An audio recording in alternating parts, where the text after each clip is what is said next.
here's Tim Parrish. Go Lumberjacks!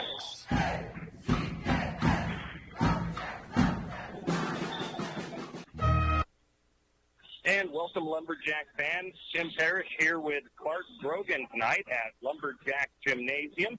And your St. Mary's Lumberjack boys get set to host the Lakeside Knights out of Plummer. And looking forward to a couple of nice battles here tonight, as I know the varsity team for Lakeside is a strong team, champions from last year at state. Lumberjack boys, of course, we know they are undefeated coming into this game, but we will totally get you caught up to date on the varsity side of things once we get to our countdown to tip-off for that. Right now, though, we have the JV game getting set. We're about 4 minutes away from the opening tip-off. I believe this is the first game of the season for the Lakeside JV. This is the second game of the season for the Lumberjack JV. They come into tonight's game with a 1-0 record on the season.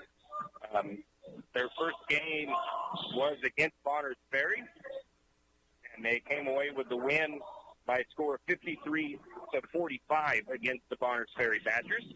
The Lumberjacks shot 34% from the floor, 40% from three-point range, and 50% from the charity stripe in that game. The Lumberjack JV boys also pulled down 30 rebounds. They had 5 assists, 12 steals, 13 turnovers, and 14 personal fouls. Leading scoring in that game was Tristan Hill.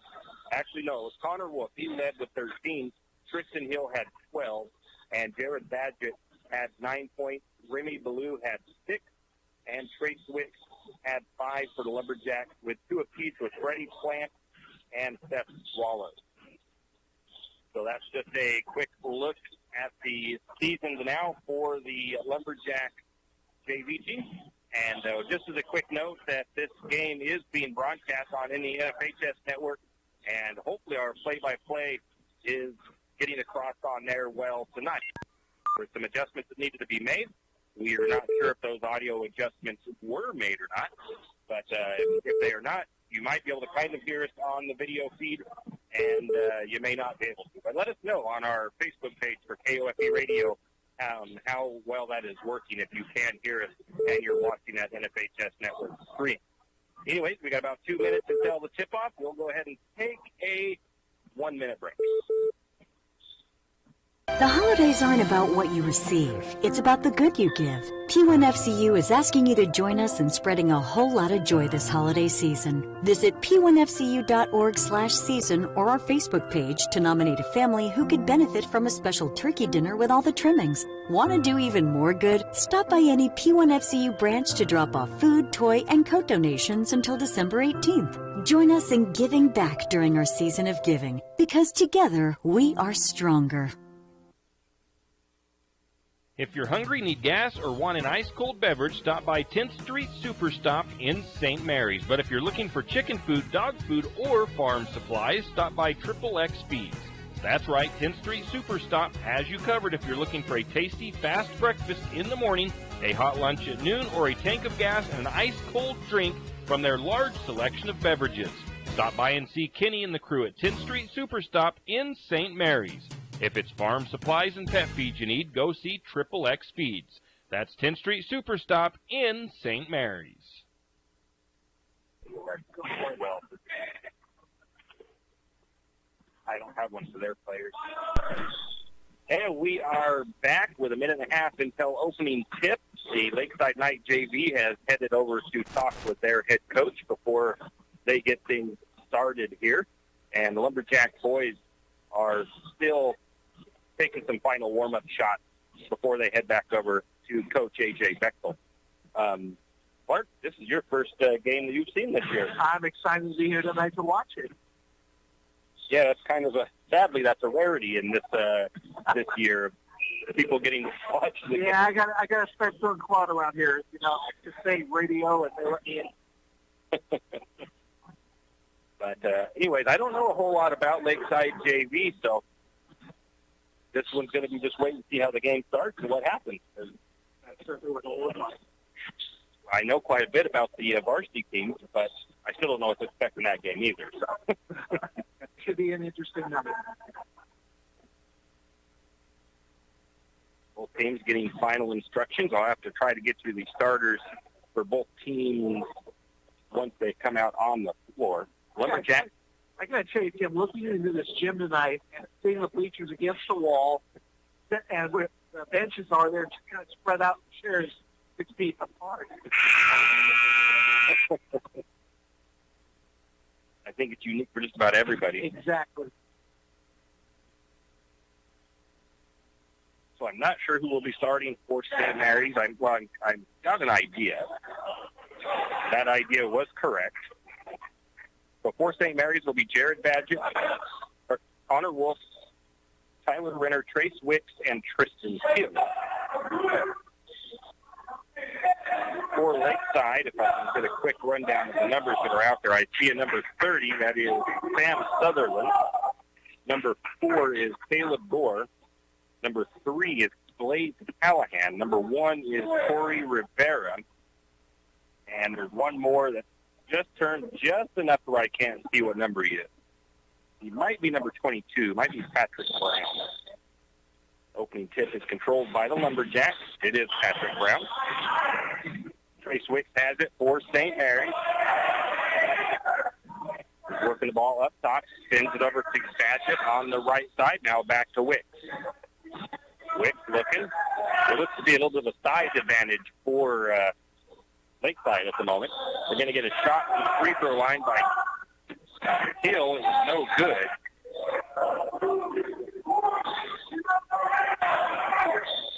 Renner had the rebound for a moment, and I think he threw it out of bounds. Full court press going by the Lumberjacks. Lumberjacks are trying to press. They're going to get the Wicks almost gets the steal, but it gets back into the hands of 30. That is Sutherland. Now they send it to the top to set up their offense as Blaze Callahan has the ball. Now he swings it over to Rivera. Now the free throw line back to Sutherland. Shot on the way by Corey Rivera. It is no good, and the ball is going to hit that rope above the backboard. It's out of bounds. The Lumberjacks take the ball. It is Wicks to the top to Badgett. Back to Wicks on the right side. 3-point shot on the way. Off the back of the iron. It is no good. Rebound goes to the Knights, and they quickly take it the other way. Up to the top into the hands of Callahan. Callahan swings it over to Rivera on the right side. Down to the corner to Callahan. And Callahan going to get called for a travel. Tried to make a little move there and must have shuffled his feet too much. Trace Wicks with the ball once again for St. Mary's. 6:33 to go in the first quarter. Still no score. Back to top of Badgett. Badgett to Wolf. Wolf from the corner. 3-point shot is off the mark. And the rebound is going to be taken by the Knights. Get a fast break. Shot is up and no good. Offensive board won't go. And then we'll get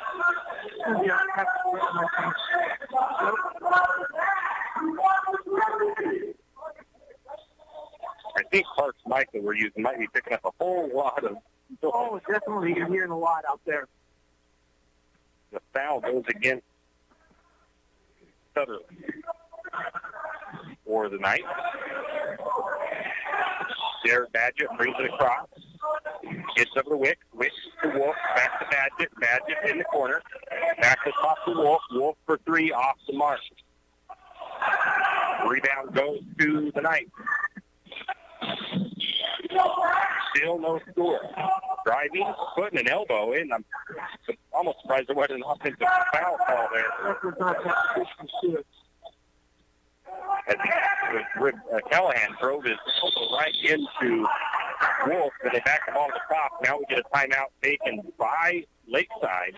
It is a full timeout. 5:37 to go. Still no score. And it's been fast-paced. A lot of movement, but nobody be able to put anything in the Well, bucket. shooting, for one thing, is really part of it. And I think it's just getting into a rhythm that takes a while this early in the season to happen. Especially if it's only St. Mary's second game, and it's only Lakeside's first, I believe. So They had about 6 days off since their last game? since the varsity play, yeah. So they're not in a rhythm yet to really get into shooting consistently, but it'll come after a while. Might even show up by the second quarter or something else. So take a look real quick. Let me see how many shots have been put up. Real quick.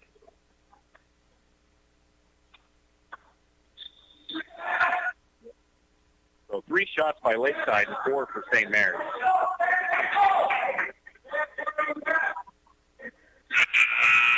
So we do have a lineup change on the floor for St. Mary's. Connor Wolf is out.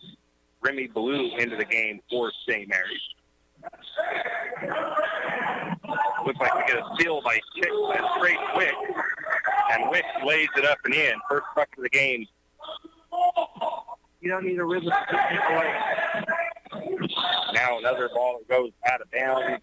It's going to be last touched by St. Mary's. So the Knights will inbound from side court. It'll be Caleb Gore, the 5'10 sophomore, inbounding for the Knights. He gets it in to Rivera. Now back to Callahan. Now back to Rivera from the right wing. Down to the short corner. Back to the elbow. Shot is blocked by Ritter. And Lumberjacks take it the other way, as that was Sutherland trying to get a shot up. Badgett makes the shot on the outside. Drive. Dishes the ball to the low post to Renner, and Renner puts it up and good. 4-0 Lumberjack lead. We get a steal now, I believe, with the steal by Hill. It's the full court press. It's really making a difference right now. So Tristan Hill with the steal. He lays it up and in. Lumberjacks quickly up 6-0. The press working pretty good for St. Mary's right now. Renner gets a steal. He finds Trace Wicks, who lays it up and in. So 8-0. Lumberjacks all of a sudden coming alive. Another steal by Wicks. Just tenacious defense. Badgett tries the shot on the other end. It is no good. Following the rebound, so we think there's ball still. Foul goes against number 1. That's Corey Rivera. Trace Wicks comes out. Connor Wolf back in for St. Mary's. And down pass to Hill. His shot was no good. Renner had a rebound. He had his also, and then Hill got the rebound and gets fouled. So far, they're dominating on defense. They're dominating on the board. St. Mary's at the moment. That'll send Hill to the free throw line. Hill 57% in the first game of the season from the charity stripe. His first free throw.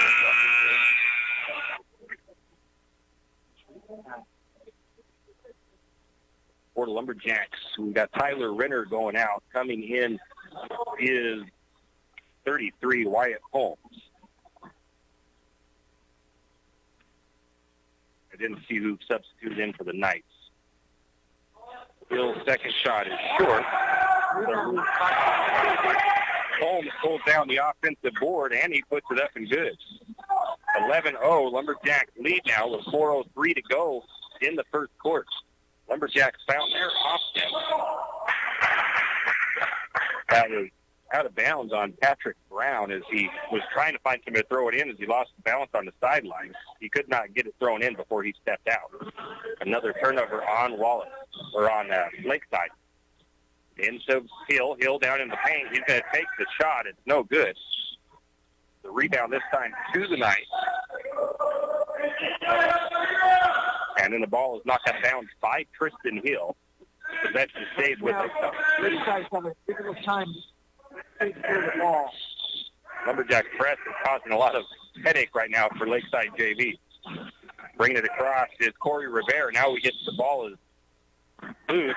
It was actually almost tied up, and then Lakeside player Rivera was on his back. He tried to throw it down the floor, but it went to the Lumberjacks. Driving is going to be Connor Wolf. His shot is blocked. It goes out of bounds, last touch by Lakeside. Badgett will inbound from underneath the bucket on the left side. Looking, goes right into the post and puts a shot up to Hill. No good. Hill got his rebound. Tried again to put it back, and it wouldn't go. And then the ball goes out of bounds, last touch by the Knights. Wicks comes back onto the floor for St. Mary's. Going out is Jared Badgett.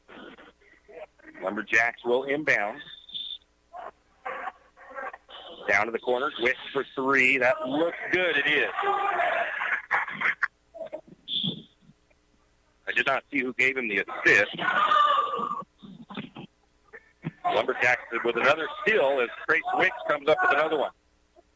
Intercepts the pass, and Connor Wolf tries to feed it underneath, or feed it into the post. It comes off the rim. It ends up in Holmes' hands. Holmes takes the shot. It's no good. Rebound went to Lakeside. And then, is it a foul on St. Mary's? It is. It's going to be a foul on Wyatt. On Holmes, right? I think they're telling you. I don't know. You might be right. That's not the problem. Yep, it is Holmes. First foul against the Lumberjacks. Kristen Hill is out now. I didn't see him come out. Renner went in. We have a whistle, and the ball goes. You just threw it out of bounds. So turnover. Turnover on the Knights on the inbound. Lumberjacks re-inbound. Well, Dylan Holder is in as well. Dylan with a three-point shot, no good.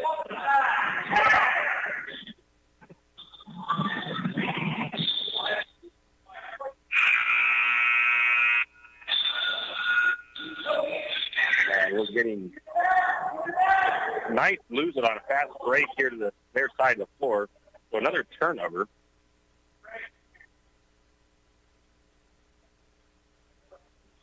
And Lumberjack will inbound.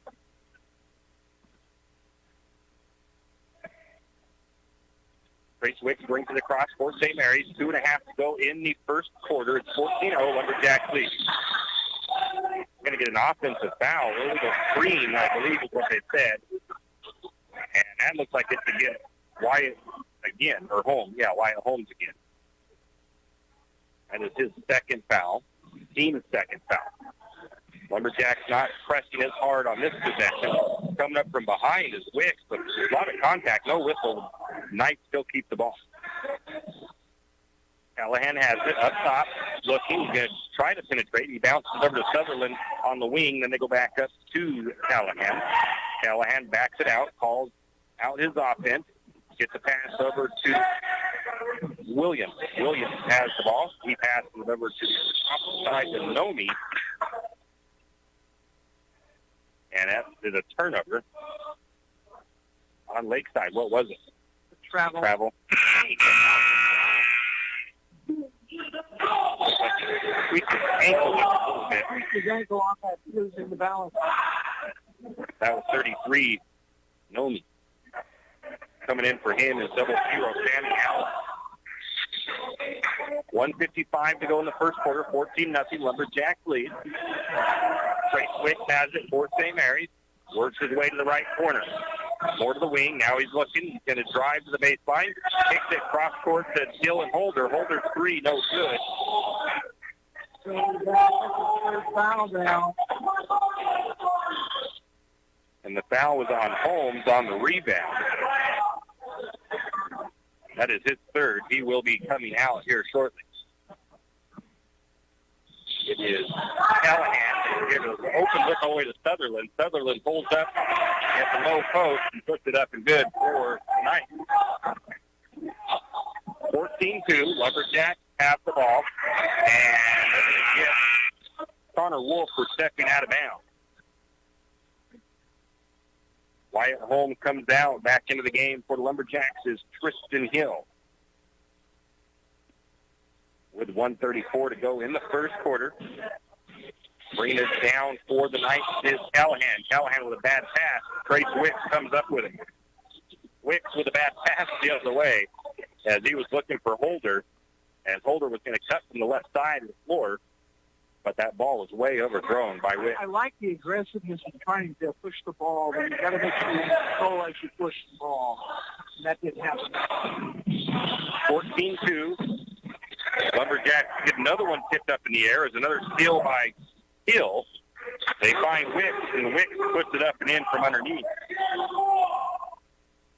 16-2. There's been a lot of deflections by the Lumberjacks. They had to tip that pass up in the air or something and get it away.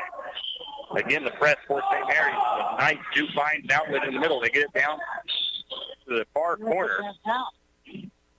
Now they have the ball back up top. They almost lose it. Trying to drive is Callahan, and he loses the ball. Thought I heard a whistle, but I guess not. A squeaky four. They find Tyler Ritter driving from the left side. He puts it up.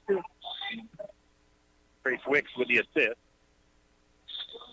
And a foul going to be called on Wolf because he's getting a little too aggressive there trying to get the steal. 18-2, Lumberjacks on top, 34 seconds to go in the first quarter. JV basketball right here on KOFE. Mason Williams with the ball for the Lakeside Knights. Trying to get across the timeline. Can't get there yet. Gets it to Callahan. Callahan still on the wrong side of the floor. Now he finds Patrick Brown here on the near side, but a steal from Wicks. Wicks is going to lay a tough handy in. Wicks has some pretty quick hands. He didn't get set there. Going to get a foul called against the Lumberjacks. Trace Wicks first, team's fifth. 5 fouls for St. Mary's, 3 for Lakeside. 10 seconds to go in the first quarter. Knights into the backcourt, trying to get it across the timeline once again. Bringing it through is Williams. Williams finds Allen. Allen, right wing, now back to the top. On the first quarter. St. Mary's lead 20-2. We'll be back in 1 minute. Brent's Electric is a family-owned and operated business right here in St. Mary's. With 36 years of electrical experience, Brent's Electric has been serving all of North Idaho since 1996. From new construction to renovation, Brent's Electric can help. Give them a call today at 208-245-5725. That's 208-245-5725. Brent's Electric in St. Mary's. Do you have a hazardous tree on your property? Do you need some trees or brush removed in preparation for a home or shop? You need to call Andy's Arbor and Site Clearing. Andy's Arbor and Site Clearing specializes in the removal of dangerous trees, pruning, thinning, and chipping. Andy's Arbor and Site Clearing also has a bucket truck for those hard-to-reach areas. So if you're in need of some thinning, tree removal, and site preparation, call Andy's Arbor and Site Clearing. That's at 208-582-2134. That's 208-582-2134. Andy's Arbor and Site Clearing. Hey, we are back. Just a quick note, if you are watching or listening, I should say, on our YouTube stream, the information that we have up there, the rosters and stuff, are all for the varsity game. But, of course, this is the JV game you're listening to, but I have that all set up for when that varsity game gets underway this evening. So, just so you know. See who's on the floor for the Lumberjacks real quick. I just see squared away. It's Jared Badgett, Remy Ballou, Kristen Hill, Beth Swallows, and I think there's one more I'm missing is Connor Wolf. As the Knights try to penetrate, Knights move into the bucket. Shot is up. It's no good. Fight for the loose ball. It's going to go out of bounds and say last touch by St. Mary's here underneath where me and Clark are up in the weight room. So the Knights will inbound from just underneath them. Inbounds. They get it into Patrick Brown. Brown goes back to Sutherland. Sutherland working from the corner. Goes back to the top. And that was a extra step.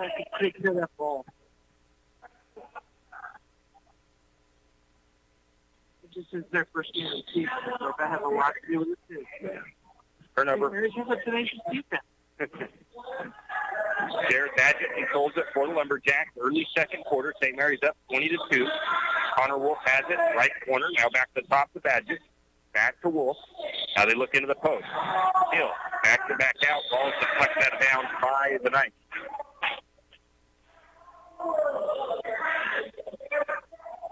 Badgett will inbound from baseline.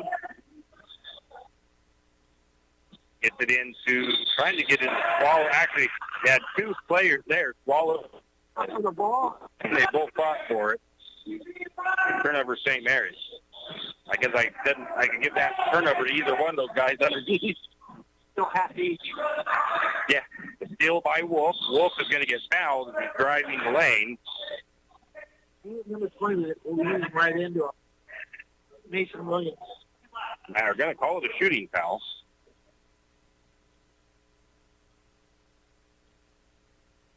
Connor Wolf shooting 50% from the charity stripe on the season.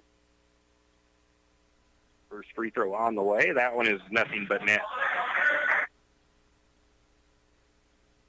21-2, Lumberjacks on top. Game number 1, JV Lumberjacks taking on Lakeside. Second shot on the way. Nice touch, and that one's in. 22-2, Lumberjacks in that. Trap or press. Inside the court, the ball, and Yeah. not inbounded. So goes to St. Mary's. Lumberjacks get the ball back after a turnover on Lakeside. Badgett looking for an inlet. He goes to Hill, and Hill puts up the shot. It's no good, but he will be fouled. That foul is going to go against junior Sammy Allen. That'll send Hill back to the free throw line. I believe he's 1 for 2.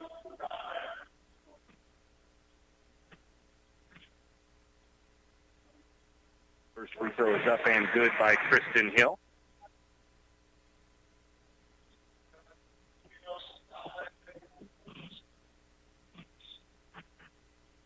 Second shot on the way. That one is off the mark.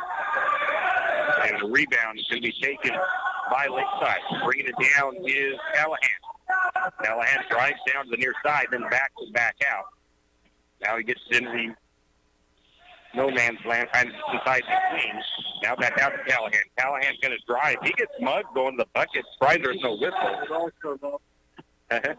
He traveled. I wondered that. And we get a whistle. Lost the ball out of bounds. As the ball went out of bounds, no rebound for anybody. 23-2, still the score. Lumberjacks on top. Badgett slowly brings it across for St. Mary's. Works his way to the left side. Now back to Blue, off to the opposite corner to Wolf. Wolf back up to Blue. Back to Wolf. Wolf stutters, drive, floater, shot is up, no good. Use the backboard. That'll help. And the rebound is pulled down by the Knights. The Knights have the ball at top. Now they swing it over to the right wing. Back, trying to get it back to the opposite side, but it's still by Hill. Hill takes it, lays it up and in. Bring it back down for Lakeside is Callahan, guarded by Badgett. Callahan up top, works his way to the near side, passes the ball off. Now they swing it to the opposite side. Wing, 3-point shot on the way, no good. The rebound is pulled down by the Knights. They'll reset. It's Patrick Brown that tried the shot. Pass down inside, now it's back to the outside, but Badgett steps in front of it. Another steal by St. Mary's. Badgett bringing it down. Going to drive, looks inside, bounce pass into Hill. Hill's shot won't fall, but we do get a whistle and a foul. Blocking foul against the Knights that was on the floor, they say. Coming out is Seth Swallows, checking in as Freddie Plant for St. Mary's. Brendan is in also. Who? Ah. Shot was up by Hill.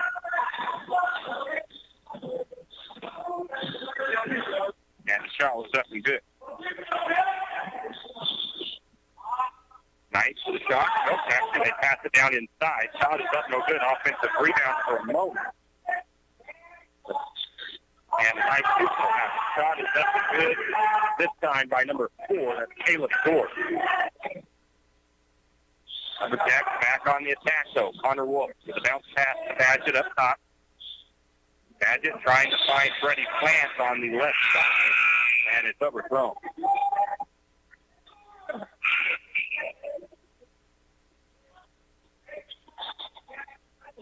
Badgett comes out for Lumberjacks. Checking in is Dylan Holder. 4.5 to go in the half. 27-4, St. Mary's on top. It is Caleb Gore controlling up top for Lakeside. He's going to trigger the three. It's no good. Renner skies for the rebound. Bring it across to Holder. He goes to Wolf. Wolf for the three from the left side. It's no good. Rebound goes out of bounds. So the ball will go over to Lakeside. 4:07 to go in the half. 27-4, Lumberjacks lead. 6 fouls for Lakeside, 5 for the Lumberjacks. Bring it across is Gore. He swings it over to the near side, to the right wing, the left wing,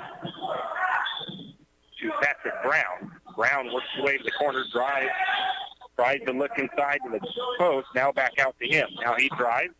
Shot from the blocks is up and no good, and it's Renner, I believe, with the rebound. Driving is Renner. Renner puts up and good. I think the assist was from Holder. Huh? It was. The Knights trying to answer back, trailing 29-4.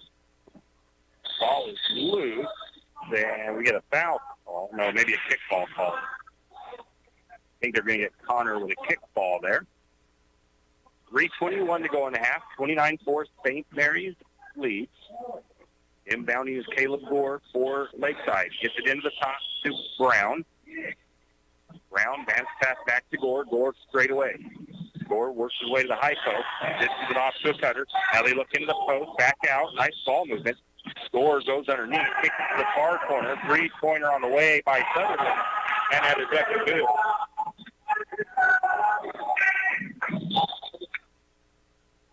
Wild shot put up by Wolf the other way. No good. Renner has the jump ball possession arrow favors St. Mary's. Coming in for the Knights is Rivera. Badgett comes in for St. Mary's. Connor Wolf goes out. 2:52 to go. Lumberjacks get the ball in. Nice shot by Hill is off the mark. Rebound goes to Lakeside. Bring it across is Gore. Gore goes near side. Short corner. Now the ball is loose. And we're going to get a steal by Holder. And a whistle and a foul on Lakeside.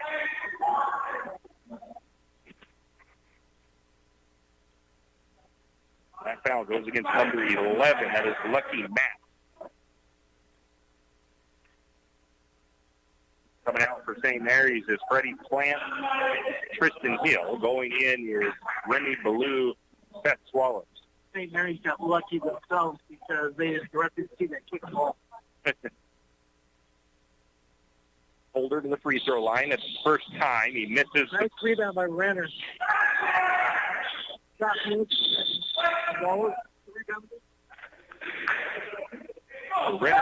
Renner had the rebound. Good shot. It Swallows with the rebound. Then the ball gets knocked out of bounds by Knights. Down to the corner to Badgett. Badgett drives left side. Gets the shot partially blocked.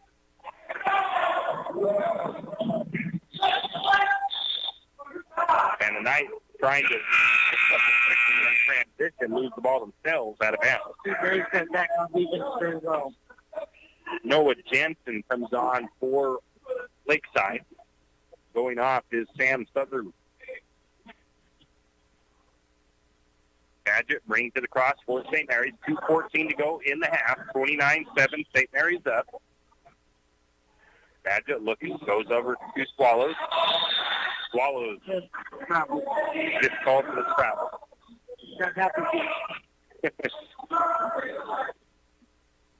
Lakeside will inbound from side court. Caleb Gore brings it down. Gore being hounded by Badgett near the timeline, and Badgett almost gets it tipped up, but Gore able to come away with it, trying to jump in front of it is Holder on the pass, and Holder's going to deflect it out of bounds. But the ball to stay with Lakeside. Lakeside looking for an inlet. Jumping in front of that one was Renner as the inbound pass comes in. Oh. Then Badgett had the ball get loose from him, and he accidentally dribbles it out of bounds, so the Lumberjacks turn it right back over to Lakeside. 29-7, inbounding will be Gore. He goes into Matt. Matt in the corner on the right side. Looking into the post, but Renner goes up high and takes it away. I think Renner has a little height advantage over Sammy Allen, who they tried to feed it into. 3-point shot from Holder is up and good. 32-7, Lumberjacks on top. And Badgett gets the steal. Badgett takes it, lays it up and in. 34-7. 106 to go. Gore drives. Takes the ball across to the opposite low post. Extends to Matt. Matt fighting with Lumberjacks to keep it. 3-point shot on the way. No good. Offensive rebound. Shot was no good. Ball is still loose.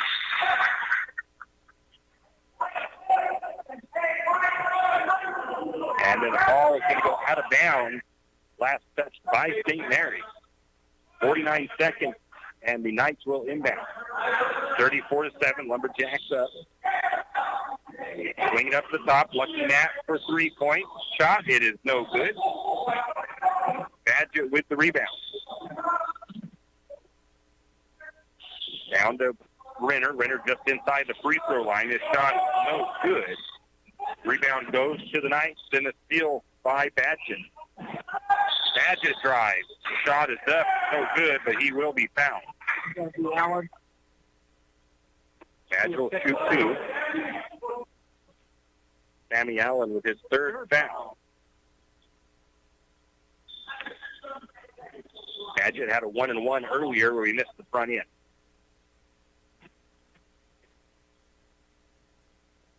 Shot on the way. That's off the back of the iron. No good.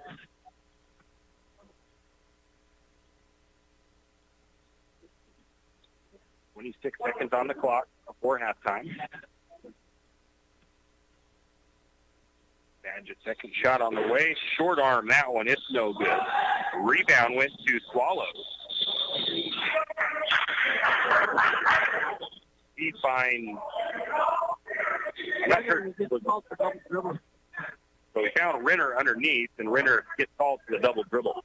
21.6 seconds to go in the half. 34-7. Jacks on top. Bringing it down for the Knights is Corey Rivera.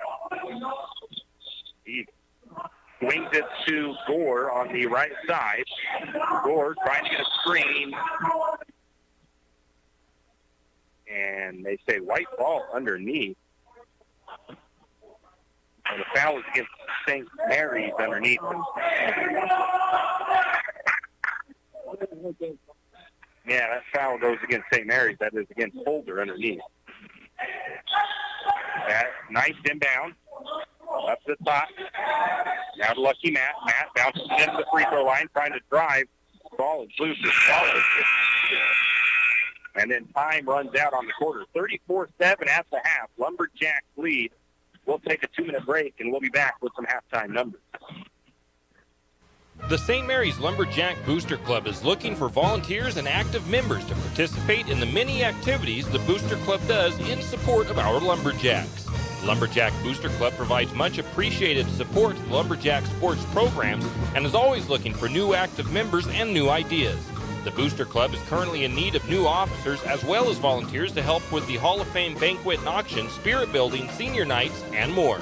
Anyone interested can contact Lynn Masterson at 208-568-1802 or just come to a meeting at the fire station. Archie's IGA is not only a proud supporter of Lumberjack sports, but a proud supporter of the St. Mary's community and shopping locally. When you shop local, you help businesses support other local businesses, as well as helping your local businesses to provide jobs. Did you know that local business taxes help maintain communities and counties by fixing roads and maintaining recreational facilities? Local business owners invest in the community and have a vested interest in the future of our community. So won't you help Archie's IGA by supporting your local businesses and shop locally? Oh yeah, and let's not forget those lumberjacks. When was the last time you had great Mexican food? I mean really great. Has it been a while? Well, grab the kids and head to Casa de Oro for dinner tonight. Casa de Oro has fantastic burritos, tacos, and chimmies, not to mention fajita and shrimp dishes. Little Johnny doesn't like Mexican food? Well, don't worry. Casa de Oro also has an American menu as well. Dinner and lunch a la fresca. Great service and margaritas with a kick. Casa de Oro, it's what's happening for dinner tonight. Casa de Oro on Golf Course Drive in St. Mary's. This is what most people's heart rate sounds like when they're getting their taxes done. And this is what a heart rate sounds like when you file at H&R Block. Because they have upfront transparent pricing, so you'll know the price before you begin. No need to sweat a thing. Oh, and that is the sound of my stomach demanding tacos. Upfront transparent pricing. Just another way it's better with Block.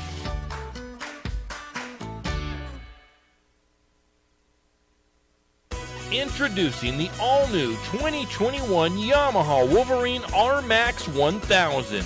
The Wolverine R-Max 1000 delivers class-leading power and smooth performance thanks to its new powerful 999cc dual overhead cam 8-valve parallel twin engine, featuring legendary Yamaha durability. The all-new advanced and heavy-duty suspension is designed to provide maximum articulation in low-speed situations, a balanced ride feeling when trail riding, and maximize dampening during sport driving. Visit St. Mary's Saw and Cycle today to see for yourself the all-new Yamaha Wolverine R-Max and realize your adventure. Always protect the environment. Wear your seatbelt, helmet, eye protection, and protective clothing. Read the owner's manual and product warning labels before operation. You always hear on the radio, cross the bridge to savings. But it's true. St. Mary's Harvest Foods has what you need when you need it. And if you don't see it, then just ask one of the friendly staff and they will gladly help you find what you need. From meat, super fresh produce, and dairy, St. Mary's Harvest Foods will save you big on the things you need the most. No time to cook tonight? Then check out the Hot Deli for something quick for dinner. St. Mary's Harvest Foods, where you truly can cross the bridge to savings. And we are back. Tim Parrish, Clark Lumberjack Gymnasium for the first game of the night. The Lumberjack JV boys lead Lakeside 34-7 in JV action. St. Mary's outscored Lakeside 20-2 in the first quarter, 14-5 in the second quarter. Shooting-wise, the Knights are shooting 20% from the floor. They are 3 of 15. They are 1 of 5 from downtown, and they have not been to the free throw line yet this evening. The Lumberjacks shooting 42% from the floor. They are 14 of 33, 2 of 7 from three-point range, and 4 of 9 from the free throw line for just 44% from the charity stripe. The Knights have actually out-rebounded St. Mary's 16-11. 5 offensive rebounds for Lakeside, 11 defensive. St. Mary's has 8 offensive and 3 defensive rebounds. Assists, St. Mary's with 5, Lakeside with 1. St. Mary's has 16 steals. Lakeside has not been able to steal one away from the Lumberjacks just yet. Block shots, Lakeside has blocked a couple of Lumberjack shots, and St. Mary's has blocked one of the Lakeside shots. 27 turnovers for Lakeside, 7 for St. Mary's. Points off the bench for St. Mary's, 32. Second chance points for St. Mary's, 5. And points off turnovers, 20. Second chance points for Wallace is 2. And points off turnovers are not Wallace for Lakeside, I'm sorry. Second chance points is 2 for Lakeside and no points off turnovers. Clark, what do the individual scoring look like? I'm going to have like about 10 seconds to do this. So Samuel Sutherland has 5 points as a three-pointer, and Caleb Gore has 2. All righty. Did I get it in 10? Yeah, I think so. Individually for St. Mary's, leading in scoring is Trace Wick. He has 11 points. He also has 4 steals. Tristan Hill has 8 points. He has 3 steals and 3 rebounds. Tyler Renner has 6 points with 4 rebounds, 1 assist and 3 steals. 3 points for Dylan Holder. 2 points for Jared Badgett. Badgett also has 3 steals. 2 points for Wyatt Holmes. 2 points for Connor Wolf. And that is a look at the stats for both teams. What was your assessment of that first half? Well, St. Mary's played some very good defense, and Lakeside did not protect the ball very well at all. And that kind of combination leads to a score like it is right now. I'm kind of surprised that you told me they have 15 shots. It doesn't seem like they've even shot at that much tonight. So for St. Mary's in the second half, they just need to keep doing what they were doing. Yeah, I mean, what they have to do is basically play the good defense they are. They could probably go into a half-court trap if they wanted to, or just play some zone. And see just what actually happens with Lakeside when it comes to shooting, because they get the opportunity. And Lakeside needs to just clean up their offense. offense. They've got to clean up protecting the ball. 27 turnovers in the first half is more than what you get in a game sometimes. Yeah. All right, we're at 3 minutes until the second half. Let's go ahead and take a 3-minute break, and we'll be back with the second half. Is your rig's check engine light on? Idling a little rough? Time for an oil change. Maybe you need tires. Stop by Jim's Auto Repair and Tire Pros. Jim's Auto Repair can take care of your automotive needs fast. If you have a dead battery, Jim's Auto Repair and Tire Pros can set you up with a great AC Delco battery. Did we mention tires? Jim's Auto Repair is an authorized Tire Pros dealer and can get you a great deal on tires for your rig. Locations in St. Mary's and Plummer. Jim's Auto and 95 Tires. Give them a call, 208-686-0425, 208-686-0425, or stop by today.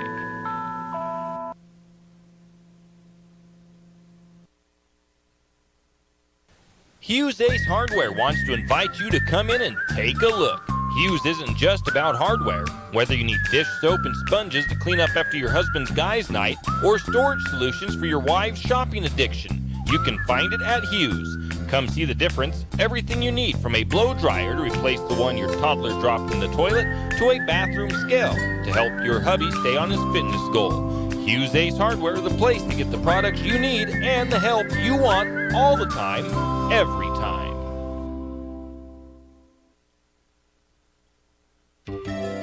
Jack Buell Trucking knows that there are few things as important as wise use of our natural resources. And by utilizing the chips in the manufacturing of lumber, that is exactly what is accomplished. If you look beyond the wood chips, you see an entire community of schools, churches, and businesses, and most importantly, people. Jack Buell Trucking believes in responsible harvesting of our natural resources. After all, when you take a close look, those aren't just chips, they're an entire community. Jack Buell Trucking. Why should you get all of your prescriptions from your local Good Neighbor Pharmacy? Because over 100,000 patients per year experience serious complications from drug interactions. At Jack's Pharmacy in St. Mary's, your prescriptions are not only filled, but we double-check for such complications. You can trust our knowledgeable pharmacists for that extra personalized attention. You're not just a number to us. You are our neighbor.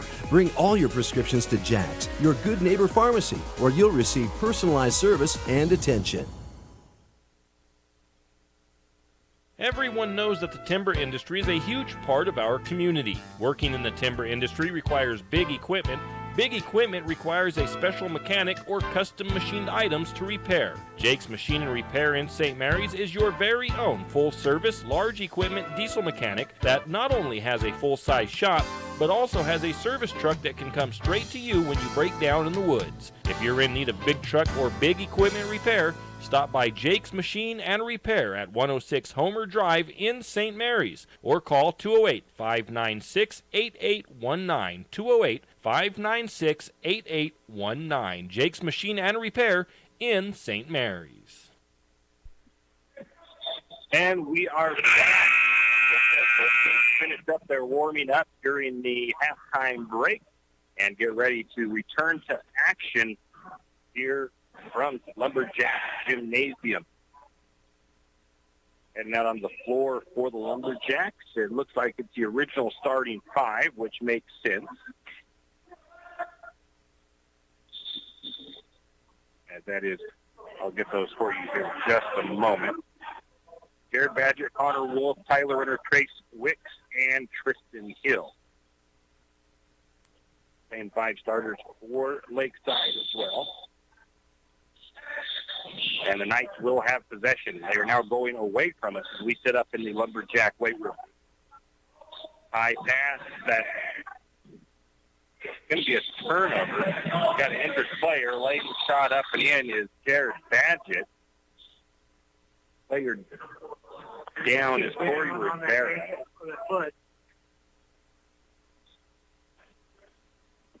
And he may have rolled that ankle a little bit. 7:45 early second half. Of course, my tablet I didn't update it to the third quarter, so that bucket goes on the second quarter for Badgett. Actually, I can delete that.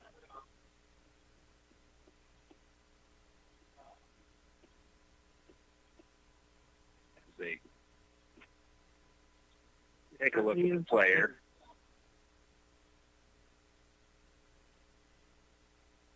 Well, we can't go to a break because my people at studio had to run out real quick, so we have to keep it here. Also, we have to improvise. That's what you're saying. Is that right? And actually, while we're doing that, I've got a few things. Got anything going on at your church, Clark? Well, a week from Friday night, we'll be showing a Christmas movie at 7 o'clock, free to the public. Free popcorn, free drinks. Love to have you. We're going to have service at 11 o'clock on Sunday morning. Love to have you for that, too. Alrighty. Got a couple of things that we have for some announcements we can let you know about. As the Christmas bake sale. There's going to be a Christmas bake sale. You don't like bake sales? I love bake sales. Do you love bake sales? Sure. This will be on Monday, December the 14th, from 10 a.m. to 1:30 p.m. I haven't worked at that time. What are they doing? The proceeds will benefit the Benoit Humane Society, Hope Haven. The only thing that I don't have on here is I'm not sure where they're holding the bake sale. Well, there's the other problem right there. There's no place to go and not the right time. They may be having it at the Humane Society. So number one, Corey Rivera, the 5'10 sophomore, gets up to his feet and is gingerly getting helped over to his feet. We hope that it is nothing serious and that it won't keep him out of too much action, but it does look like he will possibly be done for the evening. It looks like they're going to do a half-court trap in the full court. So the Knights inbound. Bring it across is Callahan. He's guarded by Badgett. They swing it over to the left side to Gore. Gore gets double-teamed trapped. Now they get the ball up top to Allen. Allen feeds it inside, back out to the top. Going to get it long two. It is off the mark. Rebound went to Renner. St. Mary's quickly back the other way. They get it to Wicks. Wicks with a quick pass into the paint. The shot is an air ball by Hill, but Renner got the rebound. Renner tried for a putback, missed the first one, gets his own rebound, and puts it up and good. He's just patting his rebound stats. Now the Lumberjacks almost have them trapped on this right side, and getting the steal is Renner as he goes flying out of bounds. St. Mary's feeds it to the short corner. Shot by Badgett. Won't fall. Rebound to the Knights. And Lakeside takes it the other way. That is Gore controlling it. He looks to Allen. Allen in the paint. Goes back outside to Rivera. Rivera working from the left wing. Takes it to the free throw line. Jump shot is partially blocked by Renner. The rebound was by Badgett. Wicks finishes it. And Wicks puts it up and good on the Lumberjack side. 40-7. And we get another steal by St. Mary's. As it was Tristan Hill who grabs the steal and lays it up and in. So far we're watching the layup. And we're going to get timeout taken by Lakeside. It's a quick 30-second timeout. Lakeside JV does not have an answer yet for St. Mary's defense. Again, it's ball control, and I told it to happen. They've got to emphasize, and it has not been happening. Well, there's also another item coming up, the Eagles Holiday Pie Sale. And that sounds enticing. Pies as well. Oh, give me an apple pie any day. Well, they have apple pies, Dutch apple pies, cherry pies, and chocolate cream pies. You can pick an order form up at Main Street Bistro or Tabby Bell's Boutique. I guess we have some of them at Coffee Radio, too. I did not know that. Oh, you notice I see it right now. I'll have to pick one up when I go there tomorrow. Order my pie. 5:57 to go in the third quarter, 42-7. St. Mary's is on top. And I don't know if St. Mary's did make some changes on the lineup. They're definitely gotten more into a zone, it looks like right now. Renner is out. And I think he's the only one to change there at that point. Now Jared Badgett comes out. Dylan Folder goes in. Wicks is out. And Remy Ballou is in. And I've got somebody in there that isn't. There we go. I think I got it right. Knight's working down inside, but the ball comes loose, and it's going to be a turnover as Tristan Hill comes up with it. St. Mary's works it down to the near side. Ballou tested the waters from the left wing or left corner, but had to back the ball back out. Anytime Lakeside tries to bring this at the key, they're met by 3 guys. They get the ball into the low post to Tristan Hill, who works his way in and puts the shot up and good. 44-7, Lumberjacks are on top. The size advantage has been very helpful to St. Mary's as well. Well, early on, it looked like that they were going to have bigger bodies for Lakeside, but it hasn't really panned out for us. Lakeside has the ball up top. Gore gets it to Rivera on the wing, right side. Now they look inside the low post to Allen. Allen into the paint. Shot is up, partially blocked. Offensive board. And the putback is no good. And then Tristan Hill pulls down the rebound for St. Mary's. I think that was Connor Wolf trying to put a shot up from in the paint. His shot was no good. And the rebound to Lakeside. Up top, Rivera has the ball. Works his way left wing. Now they go back to the top to Gore. Gore can't find an open shot. Allen at the elbow. Now back out to Brown. Back to the wing. Into Rivera. Rivera looking into Sutherland. Sutherland getting double teamed. Tries to go out to Allen. It gets through him, but picking it up his score back up top. That was some good ball movement there, but Lumberjack defense collapsed on him in the paint. It's that zone defense right now. I thought they might go to the Back to Callahan. Callahan working on the left wing, now to the free throw line. Ball is swatted at, gets the shot off. No good. Offensive rebound, though. Another shot is up. It is no good. And a whistle is called. A whistle is... Holder gets foul. That'll send the Lakeside to the free throw line.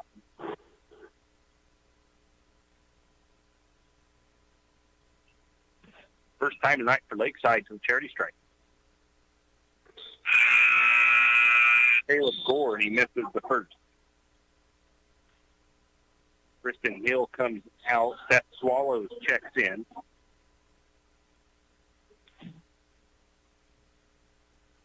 Second free throw coming from Caleb Gore. On the way, that one is going to rattle around, and it falls out, but an offensive rebound. Kind of a forced shot, miss, rebound to Holder. Three-point shot the other way by Wolf is no good. Swallows gets the rebound. And the Lumberjacks reset. Swallows at the free throw line. He spins. Shot is up and good. Holder with the assist. 46-7, Lumberjacks up. Bringing it across is freshman Callahan for Lakeside. Now back over to the right wing to Brown. Brown has the ball taken away by Remy Ballou.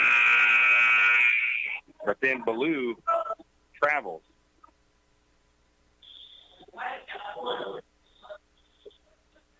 Holder comes off, as does Wolf. On is Wick and Freddie Plant. Wrong Wick. 2:54 to go in the third. St. Mary's leads 46-7. Lakeside has the ball. Blaze Callahan. He looks to the corner, or actually more to the wing, to Brown. Brown tries to feed it inside. It's going to be taken away by Swallows. Swallows drive. Shot is up. It won't fall, but he will test the free throw line after a foul against Lakeside.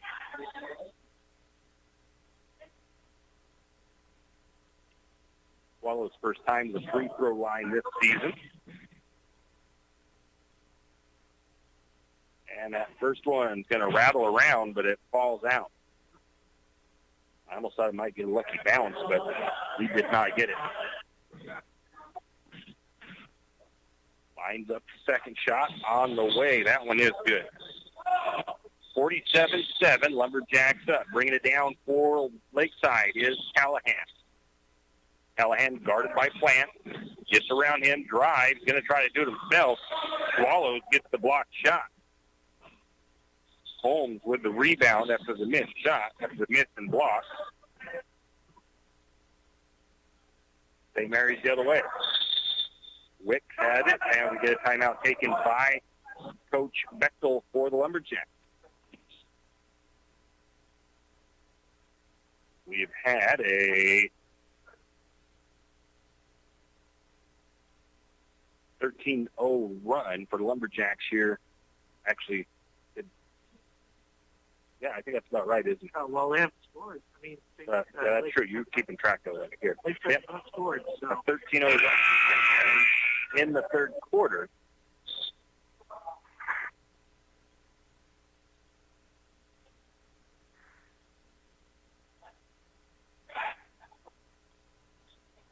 St. Mary's shooting 35% from the floor. So they've held Lakeside scoreless here in the third. Well, Carson Witt is in the game for St. Mary's. I'm not sure who else might have changed out. It doesn't look like anybody. Carson Wick with the long three. Offensive rebound. Trace Wick. And St. Mary's resets it. Going to get another long three.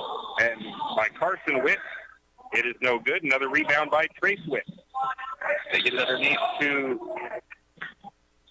that is Wyatt Holmes. He is fouled as he tries to put up the shot.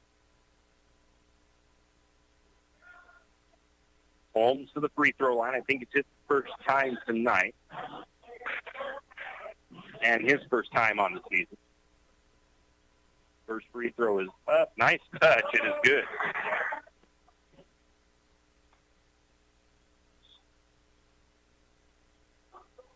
We've got the Wicks brothers on the floor.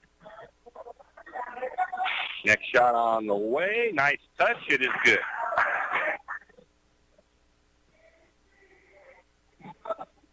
St. Mary's back on D. It is into the hands of Callahan for Lakeside. He hands it off to Brown. Brown to Sutherland. Sutherland looks inside. Shot is up. No good. Rebound to Wick. Trace Wick. Wick has it. He's going to trigger the long three, and it's good.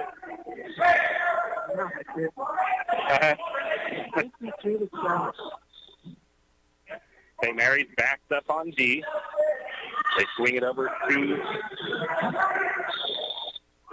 Patrick Brown, who drives the left side or drives the right side. The shot is no good, but a foul is called. And I think that foul is going to go against, well, they say against Seth Swallows. That'll send Brown to the free throw line where he makes the first one. Yes, he did.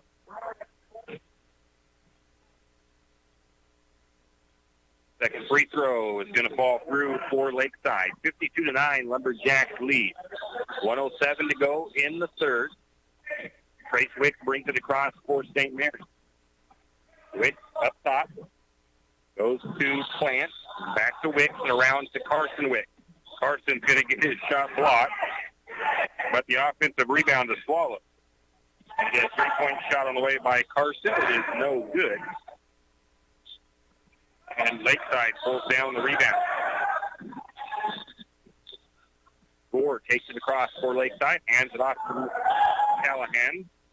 Going to get a shot up. It's no good. Offensive rebound. And then the ball is going to be tied up. Possession arrow favors St. Mary's. 29 seconds to go in the third. Inbound. Wick brings it across. Slows things down. Wick swings it over to Plant. Plant's three-point shot is no good. Tracks down his own rebound. Three-point shot on the way by Wick is no good. Rebound by Trace Wick. Long three-point shot by Carson Wick is no good. Rebound goes to Lakeside, and the clock will run out of the third quarter. 52-9, Lumberjacks are on top. And let's see here. Let me advance my quarters, and we'll just take a quick look at some stats here before we get into the fourth. Lakeside scored 2 points. 18-2 run for St. Mary's in the third. St. Mary's 41% from the floor. That's a pretty good number. Coach could be happy with. Carson out there is helping out. He's getting a chance. Well, it's nice to see. Only 53% from the charity stripe, though. Both teams are actually tied up with 25 rebounds apiece. After Lakeside had out-rebounded St. Mary's in the first half. 16 offensive boards for St. Mary's, 10 offensive for Lakeside. But Lakeside still a defensive rebound battle, 15-9. Another good number that I like to see here, and St. Mary's has had this all season, both between the JV and the varsity. High numbers off the bench, 50 points off the bench tonight. You know, the other thing you mentioned on the defensive rebound, Lakeside just not shot that many to get that many rebounds even. Turnovers. So check my lineup as the Lumberjacks have changed it up. Shot is blocked by Rim. Another shot is up. It is no good.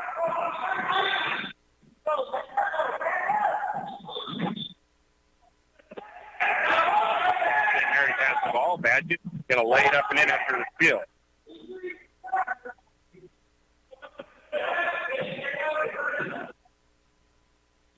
(54-9). Lumberjacks on top, controlling it for Wallet or Lakeside. I don't know why I want to keep saying Wallet. Get another steal by Badgett. The colors. Yeah, that's probably what keeps throwing me off. So Badgett with back-to-back steals and buckets. I think it should say 56-9 now, but it says 54 up on the board still. Lakeside working it underneath, back-to-back to the top. Now off the side, short corner, Rivera drives. Shot is up, no good. Renner with the rebound. And this clock should not stop this quarter with this lead. I think this is the rule. Yeah, it should be a running clock. Lumberjacks have it back up top. Carson Wick, left corner. Shot is no good. Blue had the rebound. Another shot on the way as Wick misses a couple. Finally a rebound to Lakeside.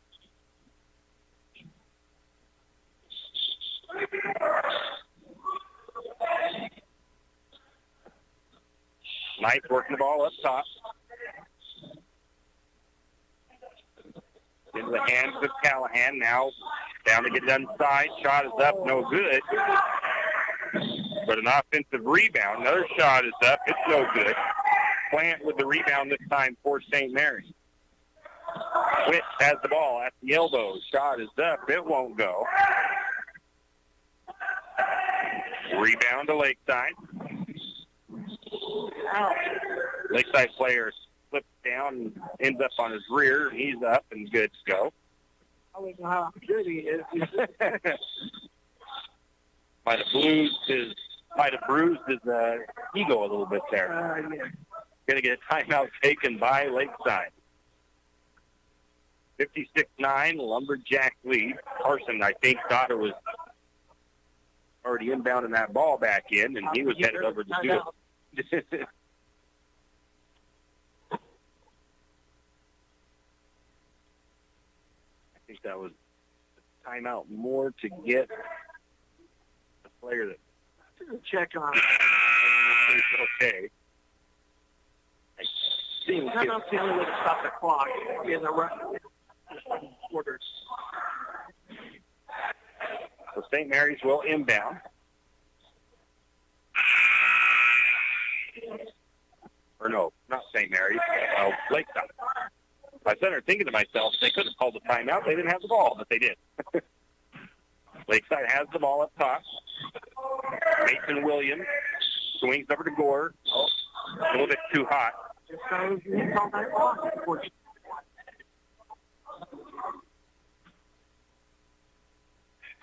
St. Mary's has made another change in their lineup as trying to see who Tyler Renner is out. I see Dylan Holder is in.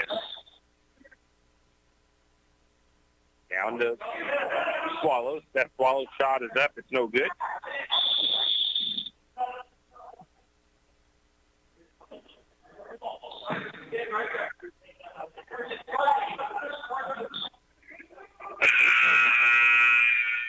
Jump ball call, wasn't it? Yeah. The ball stays with St. Mary's. Coming in for the Knights is Lucky Matt. St. Mary's inbound. And they get it to Swallows, and he tries to get the pass out to Wick, but he's going to get called for a shot. Not when he's scored. Bringing it back for the Knights is Gore. Has the ball up top. Tries to get it out. Tries to get it to Jansen, but the shot is the pass is knocked back at him. The shot is up. It's no good. And the ball was batted out of bounds by St. Mary's. 56-9, Lumberjacks on top. 4 minutes and counting in the final frame of the JV game. Inbound pass into Jansen. Jansen's shot is no good. Fight for the loose ball as it gets tied up between Gore and Swallows, and the possession arrow this time favors. It was a foul on Lakeside. Oh. Swallows had that ball, and that guy just tried to reach right in there and did not do it the proper way. Yeah. So Dylan Holder will bring it down for St. Mary's. Slowly. Gets the timeline, now brings it across as he's defended by Gore. Gets to the wing on the right side. Now back to top. Holder calls out an offense. Into the free throw line. Back out to Holder. Holder into Plant. Plant shot won't go. The rebound was to Lakeside, and Clark said the foul was on Holder, and it was. 56-9, Lumberjacks on top. 2:50 and counting. Lakeside takes it across. Mason Williams controls it for the Knights. Now he swings it to the right wing. to Fulton. Back to the top to Matt. Matt tries to work it inside. Ball is loose. The Lakeside able to keep it. Now it's tied up. And getting it loose is going to be Sammy Allen. He tries the shot. It's no good, but he is fouled. And that foul goes against Swallows. That shows is his second. It'll send Sammy Allen to the charity stripe for Lakeside.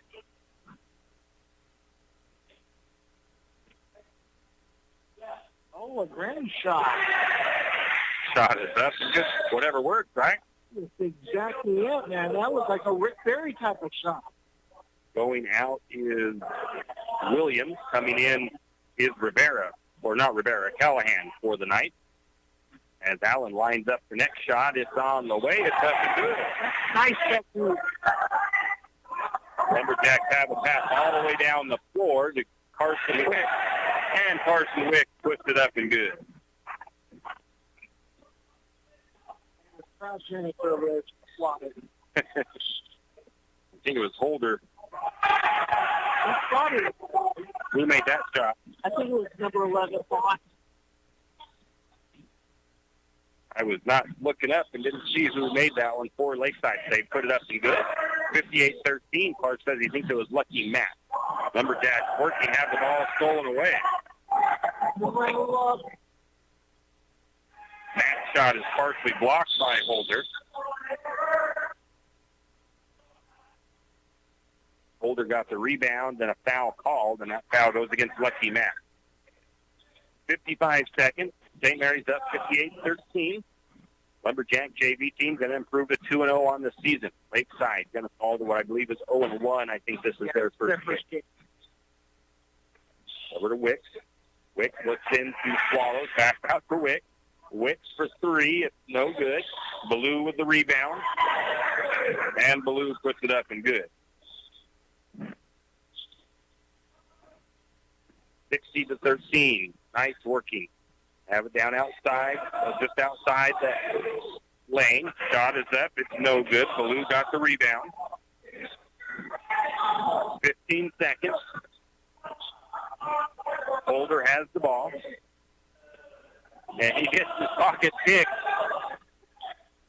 Oh.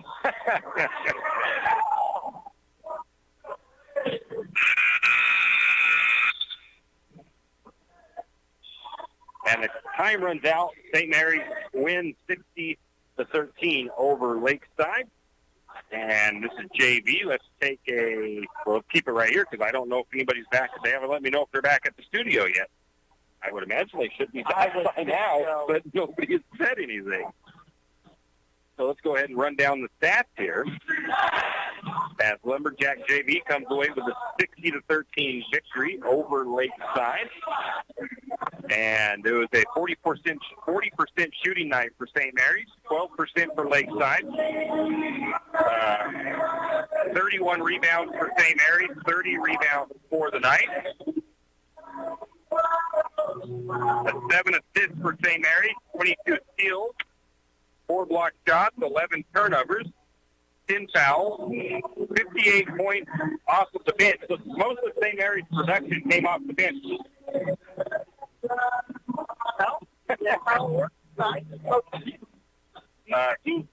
13 second chance points, 28 points off turnovers for the Lumberjacks.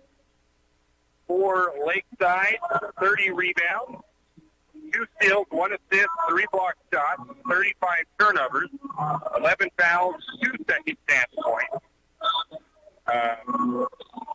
Individually for Lakeside, Clark? Well, we have 7 Sutherland, 2 points for Patrick Brown, 2 points for Lucky Mott, 2 points for Sammy Allen by the Grammy stuff. It looks like Holder Terry stuff. I'm really gaining myself on to say that, too. Scoring for St. Mary's, Trace Wicks with 16 points, 4 rebounds, 4 steals. Tristan Hill had 12 points, 8 points for Tyler Winter, 8 for Jared Badgett.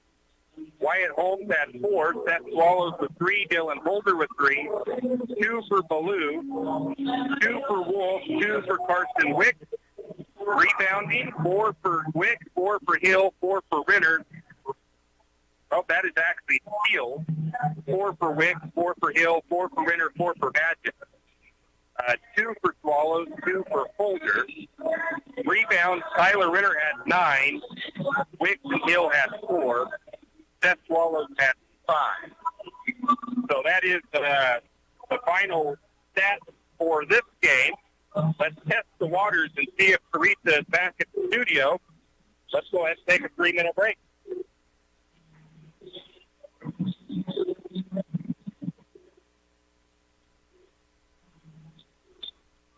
I have to say that answers my question that she must not be back yet. Well, Angela, if you are there, let's take a 3-minute break.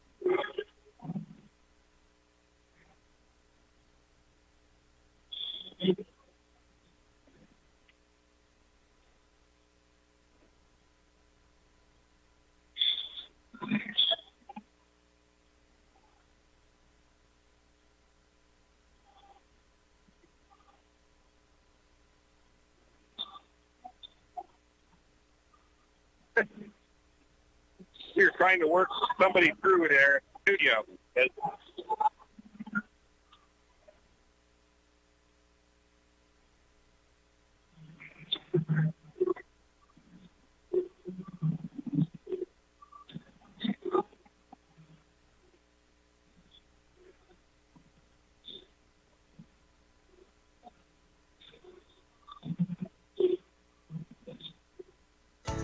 Have you ever noticed that some companies are around for decades and you really don't notice them until you actually see them? Kenneth Bechtel Trucking is one of these.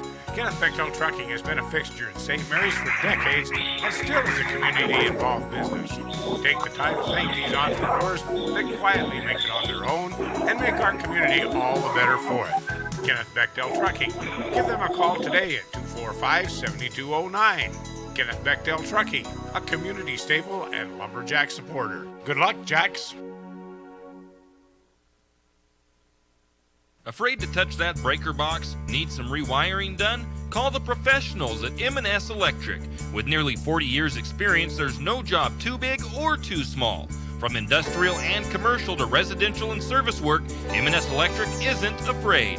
Serving Bennewash, Shoshone, Kootenai, and Latah counties, M&S Electric has you covered. Overhead work? M&S can do that too with their bucket truck. M&S Electric, 408 Main Avenue, St. Mary's. Give them a call, 208-245-3890. No job too big, no job too small. We do them all. M&S Electric.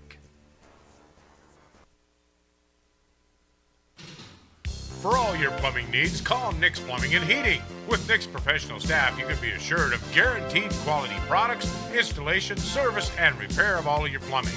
So if you have plumbing needs or problems, call the good folks at Nick's Plumbing and Heating. Call 245-5460. That's 245-5460. Nick's Plumbing and Heating. Installation, service, and repair when you need it. Nick's Plumbing and Heating, St. Mary's. Are your friends and family tired of sleeping with Fido when they visit? Maybe Fido's tired of sleeping with them. Either way, the Pines Motel is there to save the day. With large, spacious rooms, comfortable beds, and even a mini fridge, Fido may get jealous. Save the floor for Fido and call Kevin of the Pines Motel at 245-2545. That's the Pines Motel in St. Mary's. I'm sure your friends and family would appreciate it, and so would Fido.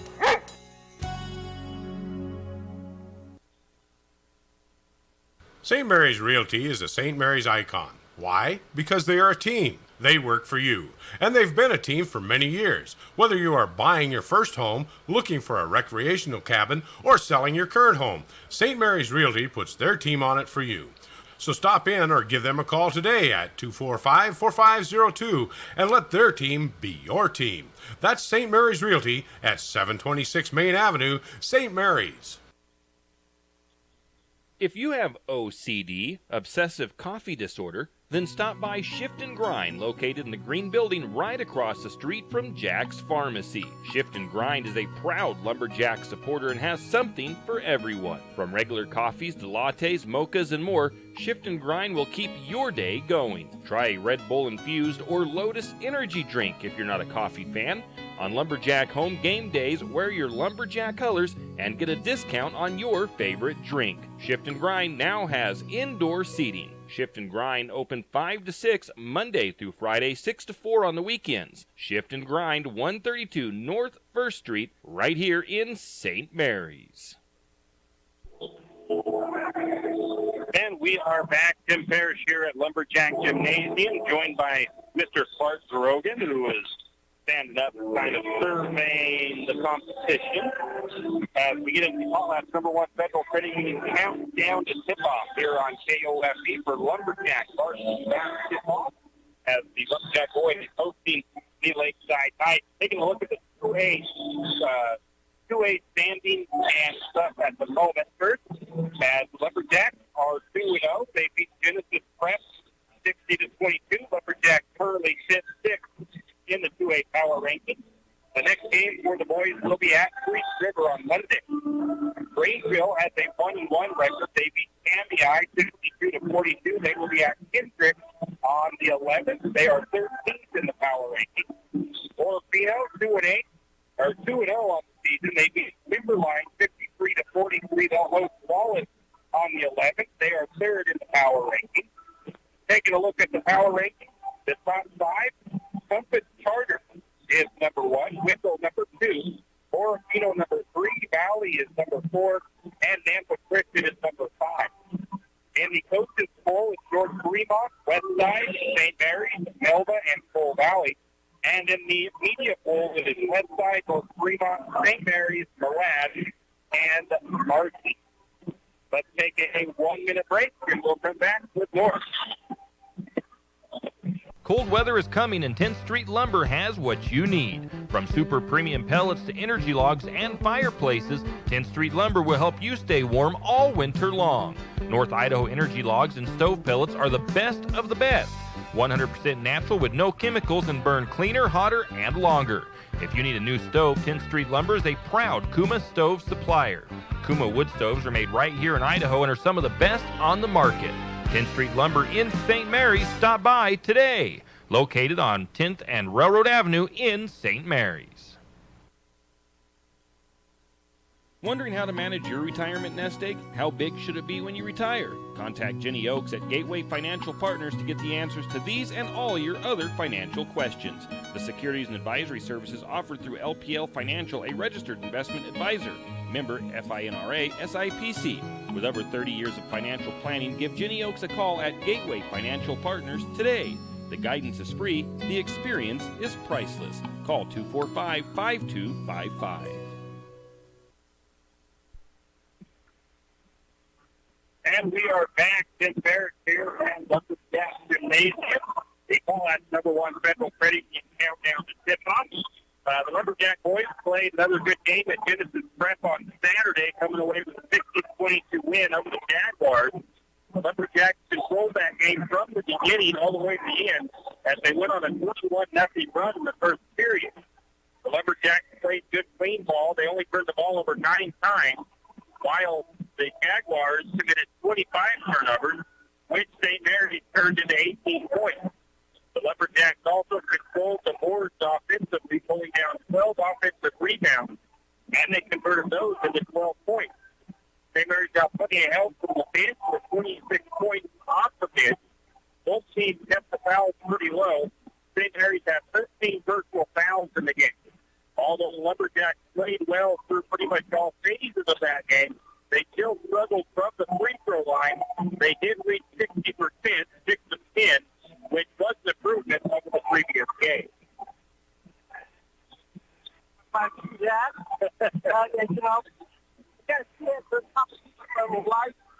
This should be a really good test.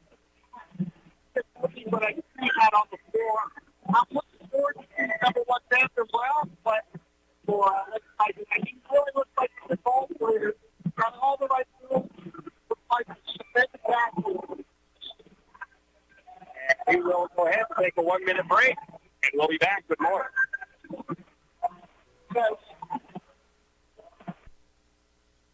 Fire Chief Larry Nacarado wants to remind you that this time of the year, chimney fires are a common occurrence, but can be prevented. St. Mary's Fire Department wants to remind you that they loan out chimney brushes and rods for free. They do chimney inspections for free and will even come to your house and offer chimney fire prevention training for free. Don't neglect your chimney. Call St. Mary's Fire Department today at 245-5253. That's 245-5253. This public safety message from the St. Mary's Fire Department. Winter is here and it's time to get your animals ready for the winter weather. XXX Feeds in St. Mary's has what you need to keep all your critters comfortable in the cold temperatures. From trough heaters, straw, to insulated horse blankets, your animals large and small need extra attention just like you. So don't forget, while you're stacking your winter firewood, your furry family members need winterizing also. Also, don't forget the wild critters. XXX Feed has wild bird food, deer feed, and game blocks. See XXX Feeds in St. Mary's today, because winter ain't gonna wait. And we are back. The Tall Labs #1 Federal Credit Union countdown to tip-off from Lumberjack Gymnasium. Your Lumberjack boys getting set to take on the Lakeside Knights.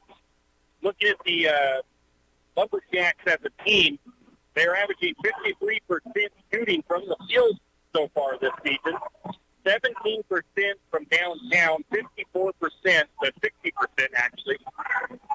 54% from the free throw line. They're averaging 32 rebounds, 13 assists, 14 turnovers, and 13 steals. Individual leaders, Gentry averages 17 points per game, Renner with 11, Sands with 8, Gibson, Ross, and Stansel with 6, and Bexwell with 5. Assists, Gentry with 4 per game, Ross with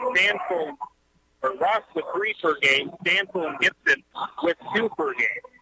Rebounds, Gentry with 8 per game, Gibson with 6, Ross with 5, and Colby Renner with 4. And steals, Coleman Ross with 4, Gentry with 3, Sands and Gibson with 2 per game. Did you hear those numbers? What do you think? Sounds like a great balance here. And that's what I'd like to do. And that can make a lot of difference. Rely on all 5 guys on the floor. If you rely on 2 or 3 at the most. Taking a look at the Lakeside Knights, they are the 1A D1 Phoenix, Idaho Conference this year, which is a new conference. They are coached by James Tucci. Last year, the Lakeside Knights went 24-0 and 5-0 in league play. That means, of course, that they were the 2019-2020 1A D2 state champions. They averaged 78 points per game last year, Mark. And they don't get 3 lost. That's a big deal. The Lakeside Knights started this season right where they left off last year, undefeated, as they are 1-0 on the early season. Last year, Lakeside shot 55% from the field. They averaged 78 points per game. Rebound numbers were a little bit low, but you're not getting a lot of offensive boards if you're scoring that much. They also averaged 18 assists per game and 15 steals. They returned 6 players from last year, which are all excellent basketball players, and I have the numbers here. Let's see here. Do I want these ones or these ones? Everyone has probably more productivity. Yeah. So they returned Xander Brown, who averaged 11 points per game last year. They also returned Jasper Akiwan, who averaged 4 points per he averaged 4 points per game last year. They returned 6'8" J.J. Higgins, who averaged 14 points per game last year. Jason Hall, who averaged 11 points per game last year.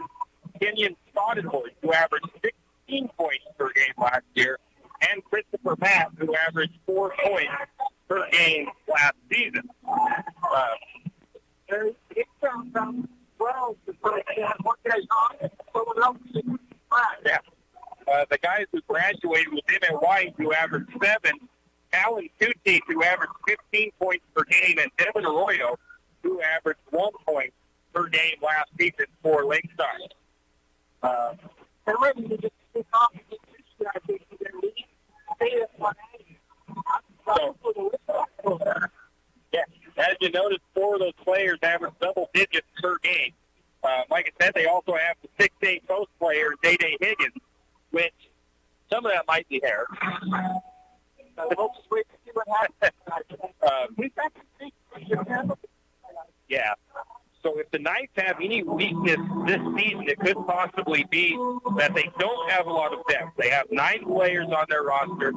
In that first game that they played, that I have stats for, your top 5 guys did all the scoring for the most part, and nobody else really produced a whole lot. So if anything could be an Achilles for these guys, it could be a lack of depth. Well, I really agree. Except for ball control, I think they probably that will be very less.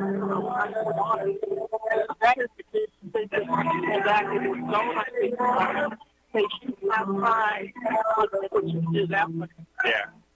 So a few things I noticed about Lakeside at state last year, because I covered their state tournament run. They're a very unselfish team, which is proven by the 18 assists per game.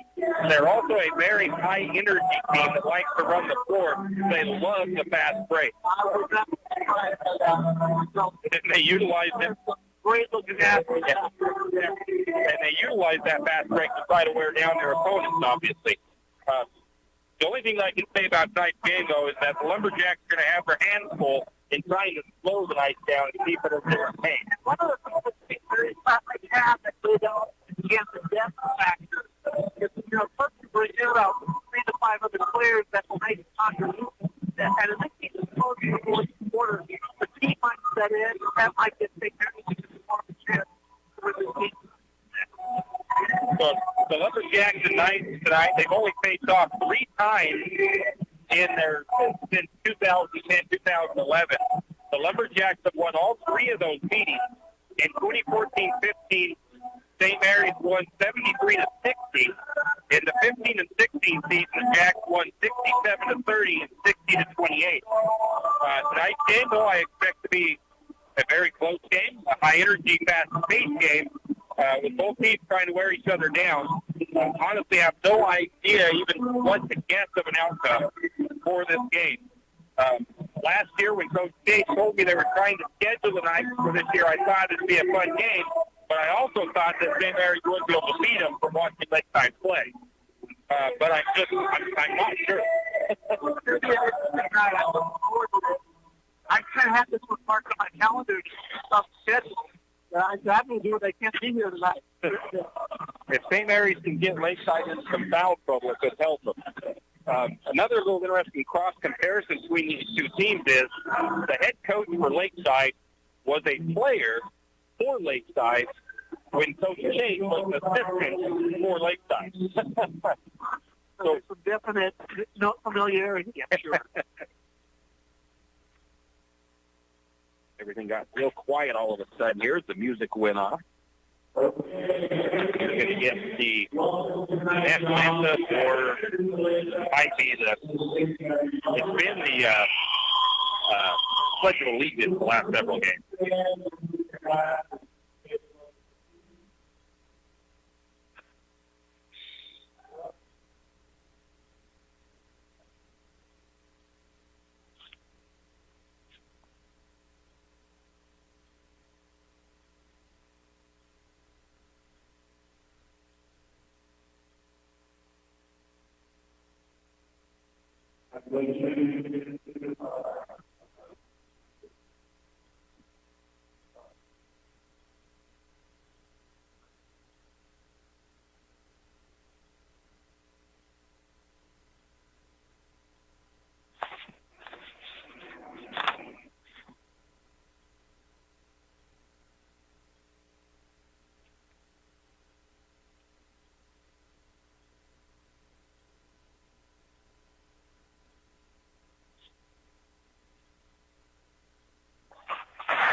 Now we'll get the starting lineup after we have the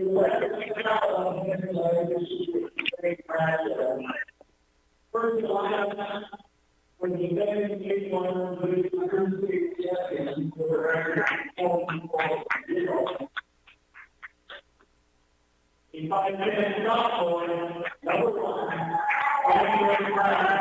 for the visiting Lakeside Knights. It'll be number 1, 5'10" sophomore, Sandler Brown. It'll be 5'8" senior, number 3, Jasper Abuon. Of course, it'll be number 4, a senior, 6'8", Day Higgins. 6'3" senior, number 22, Jason Hall, and of course, 6-foot senior point guard, number 30, Kenyon Bodenhorst. The Knights are coached by James Tucci. Now the ball for your Lumberjacks. For St. Mary's, it'll be number 3, 6'3", junior guard, Coleman Ross. It'll be number 4, 6'4", senior post, Randy Bechtel. It'll be 6'5", junior post, number 13, Kristen Gentry.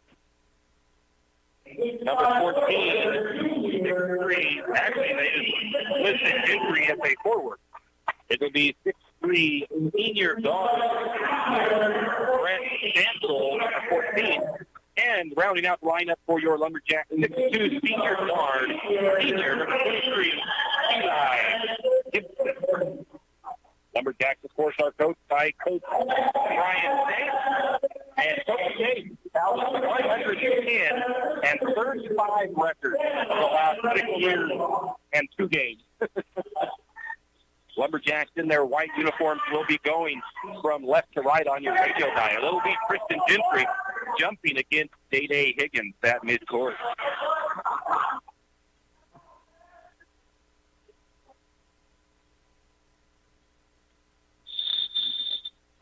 Opening tip is up, controlled by the Lumberjacks. Randy Bechtel has it. He gets it over to Ross, and the Lumberjacks will bring it across slowly. Stansel to Ross, back to Gibson on the left wing. Gibson back to top to Ross. Now they go to the corner to Gentry. Cross court, the ball is tipped by Bodenhorst. And it goes out of bounds. Possession stays with St. Mary's. Lumberjacks definitely feeling things out early. Ross has it again, goes over to Stansel. Stansel back to Ross. Lumberjacks working it around the top, trying to see if they can get something inside, but it's not happening yet. Ross picks up his dribble up top, goes back to Gibson in the corner left side. Gibson working, goes back up to Ross and around to Stansel. Stansel back to Ross and over to Gibson as they reverse it. Gibson from the short corner. Shot is no good. The foul is going to be called, though. And that foul will go against Lakeside. It's going to be a shooting foul. Jason Hall picks up the first foul for Lakeside. Gibson 50% from the free throw line on the season. And he sinks the first one. First point for the game comes from the charity stripe.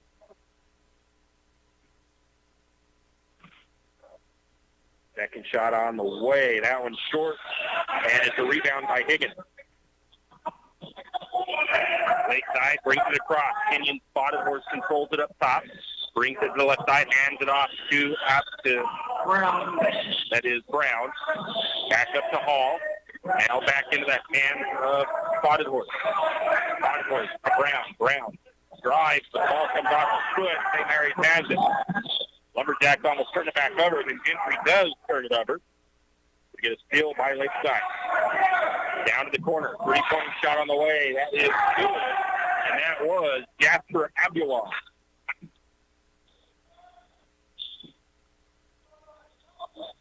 (3-1) Lakeside on top. Coleman Ross has the ball. Picks up his dribble, goes to Stansel. Stansel goes to the far corner, over to Gibson. Gibson a long three. It's in and out. It's going to be a rebound to Bechtel. And I think it was a shot by Gentry, and it was no good. Rebound went to the Knights. 3-1 Lumberjacks down. 6:07 in the first. Up the top to Spotted Horse. Now to, that is Abuon. Hall driving is Higgins. Shot is no good. Rebound to Bechtel. St. Mary's works it down. Stansel, a quick shot from the short corner. It's up good by Stansel. We got a tie ball here. All right, mark down ties here on my paper. Spotted horse to Hall in the corner. Back to the wing. That is to Abulon. Now back to Hall. Hall takes the pass, goes for the three. It's up and good by Jason Hall. 6-3, Jack's trail. Pass to Bechtel. Bechtel up the top to Ross. Lumberjacks slow things down. Over to Gibson in the corner on the left side. Gibson cross court to Coleman Ross. Now into the post. Bechtel gets the shot up. It's no good. Rebound goes to the Knights. Kenyon Spotted Horse slows things down for the Knights up top. Now to Hall. Hall on the wing. Now up the top to Brown. Brown gets it to Abulon. Abulon near the sideline on the right side of the floor. He brings it up to the top, hands off the Spotted Horse as the Knights slow down now. Spotted Horse gets a little center step, finds some room. Shot is up, no good. Rebound to Stansel. Gibson gets it from Stansel. Gibson carries it across. 4:30 to go in the first quarter. 6-3. Knights up by 3. Hand it off to Ross. Ross to Gentry. Gentry back up to Ross, around the horn to Gibson. Gibson near the sideline on the left side. Now he goes to the post to Gentry. Gentry tried to get it to Bechtel. It went past Bechtel. Luckily, Stansel was there. Now they back it back out to the top. Stansel in the corner for three. It's going to be no good. That almost looked like it was going to fall through, but it hit the back of the iron and popped out. The Knights on the rebound. 6-3, Knights lead. Just under 4 to go in the third. Back up to Higgins. Higgins on the left wing. He's going to try to drive. He's going to draw a foul. And that'll be Eli Gibson first. Lumberjacks going to make a substitution. Stansel's going to come out. And the pet, I'm calling him the pet right now. Grayson Sand comes in. Going out is Bechtel as well. Coming in is Renner.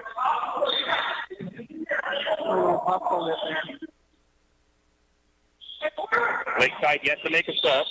And there's going to be a kind of a hand check reaching foul by Sands as Higgins, no, I think it was Brown, tries to get around it. It's so quick in the first step. Knights will inbound from underneath. Into the corner to Abulon. Now back to top to Hall. He backs it back out to Abulon. Abulon now gives it back to Hall, left wing, who gives it to Spotted Horse. Spotted Horse rotates to the top. Bounce pass to Abulon.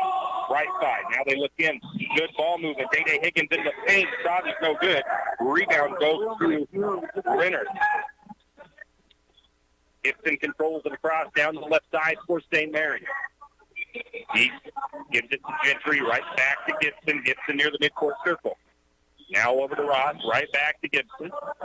Quick ball movements from St. Mary's. In the corner to Sand. Sand gets it to Gentry. Gentry to Ross. Ross spins. Now won't go. Renner with the rebound. The foot pass is good. That big body makes a lot of difference. 6-5, Jack lead, or trail. Nice break, the Lumberjacks pressure. Get it to Day-Day Higgins, near side or left side of the floor. Spinning jump shot by Kenyon. Spotted Horse is up and good. Day-Day Higgins with the assist. That was a great. He was in the air when he caught that pass and spun around, put the shot up and in. Some tremendous athleticism going on out there right now. Size of play. 8-5. 3-point shot on the way. Oh! Grayson Sand buries it and draws the foul.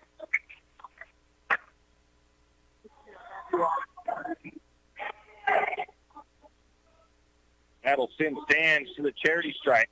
Not before we get some subs, though. Gentry comes out. Gibson comes out. Stansel back on. And Bechtel back on.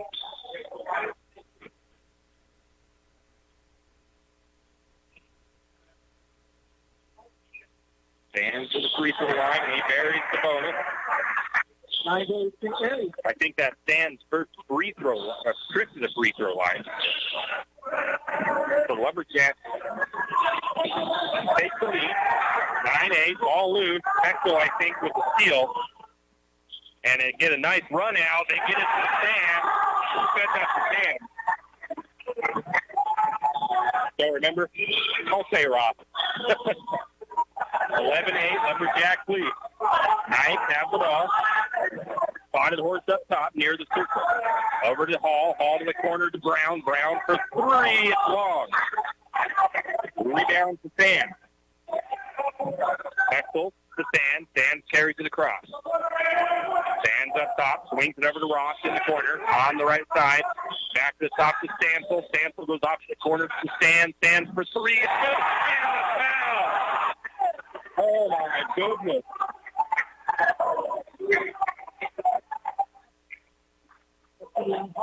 Jason Hall draws another foul, and I don't know. With his hands up saying, I didn't do it. I don't know if Sands is getting the lucky flop or if he is actually getting contacted, but that's twice in a row now. The 4-point play attempt for Grayson Sands. 14-8, St. Mary's up. That free throw is going to roll off the front of the rim. The rebound by Bechtel.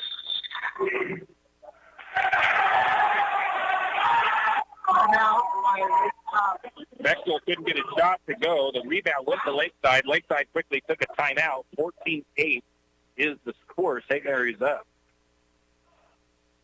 So far, it's delivering an exciting, fun game to watch. It looks like it's going to be making it for the whole night for us. That was a full timeout, too. You don't usually see full timeouts taken that early in the game. Now, I think Lakeside is not used to having a deficit and being 6 points down like this. It's kind of putting it on them a little bit. But St. Mary's was just hustling, moving after everything. And they get a couple breaks with the shots and getting 4-point play. It's hurting. Both teams shooting well in the first part or early parts of this game. 42% for Lakeside from the floor. St. Mary's at 50% from the floor. Both teams playing with a lot of energy. Like I said at the beginning of the game, what the depth will do around the fourth quarter is they can sustain it, Lakeside, that is. Yeah. 8-10 players for the team. Well, we were almost all the way through the first quarter. Lakeside yet to substitute anybody. Lakeside inbound. Lumberjacks into the press. Lakeside gets it across. Ball to Brown. Brown, left corner, now they're back to the top. Hands off to Spotted Horse. Spotted Horse takes the two in the circle. Surveys, now goes back to Brown, to Abuon. Lumberjacks look to be in a zone. Hang on, 2-3. Now back to Abuon in the left corner. Back up the top now to Brown. Bring it around to Jason Hall now inside.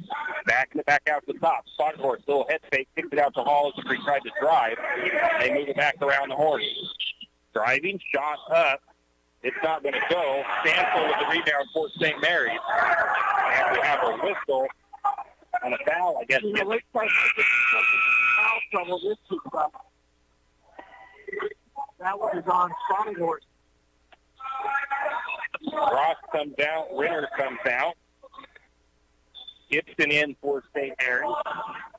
Kristen Gentry back in. Subs are bringing in intensity, and that's again something to make it more sustainable for St. Mary's.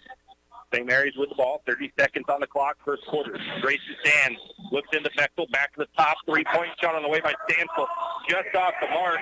Fight for the loose ball, and the Knight's able to get it. 15 seconds. Spotted Horse controls it up top. 14-8, Lumberjacks on top. Spotted Horse brings it here to the left side of the floor. Now back to the top. Now brings it back near side. Hands off to Abuon. Now they go to Brown. Brown drives, clears near side. Steps up. Shot is no good. And a foul at the buzzer.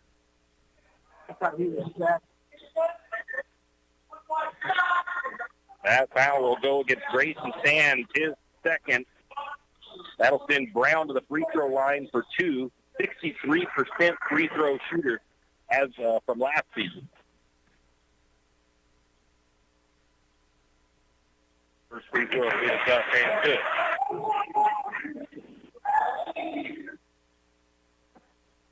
14-9.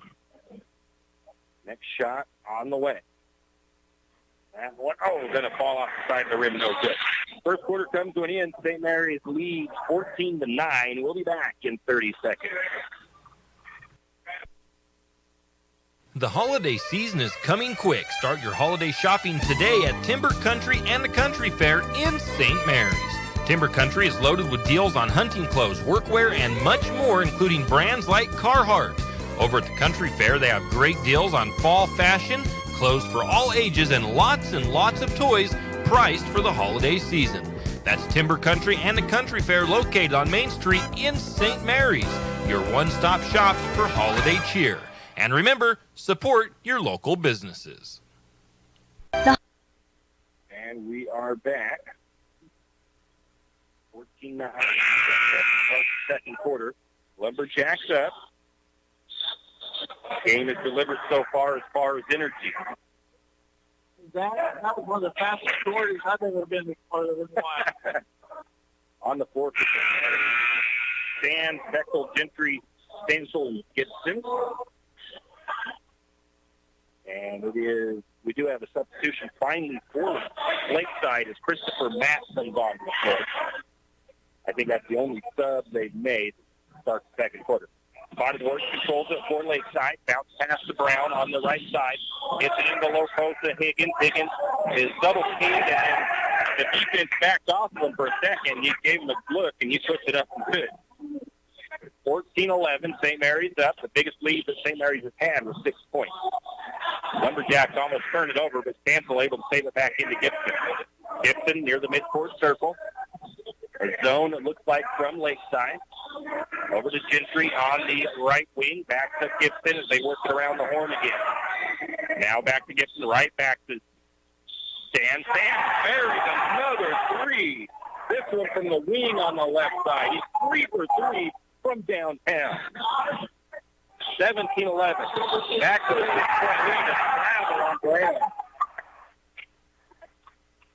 Brown, I think he should have gotten a foul call as he was getting double teamed. He first before any of that might have happened. One thing Lakeside can't let happen is don't get frustrated too much, because then it'll take you definitely out of your game.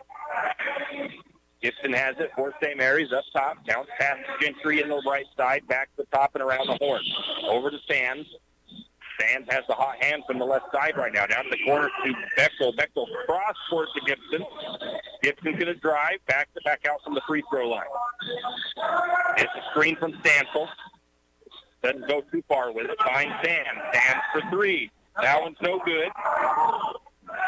He doesn't get the foul call either this time, and the rebound of the night. 17-11, St. Mary's up by 6. Spotted Horse up top. Swings over to Abuon. Abuon double team. Swings it to the corner to Higgins on the right side. Higgins looks into the low post to Spotted Horse. And again, the spin jump shot from Spotted Horse was up and good. A nice looking shot. 17-3, 4-point lead for the Jacks. Over to Sands. Now back to Gibson. Gibson takes a one dribble, goes to Stansel. Now down to the outside. Another 3-point shot from Stansel. It's no good. We're going to get a whistle. The foul is going to go against St. Mary's. Is it a foul?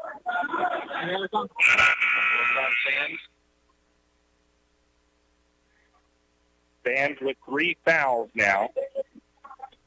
And Sands is going to come off. A little bit limpy, too. I think Coleman Ross checked in for a hit. He did. He's going to press, I think. Lumberjacks putting on that press. Spotted Horse. The back at it kind of quick, though. Spotted Horse brings it across. Out to Matt. Christopher Matt up top. Hands off to Spotted Horse.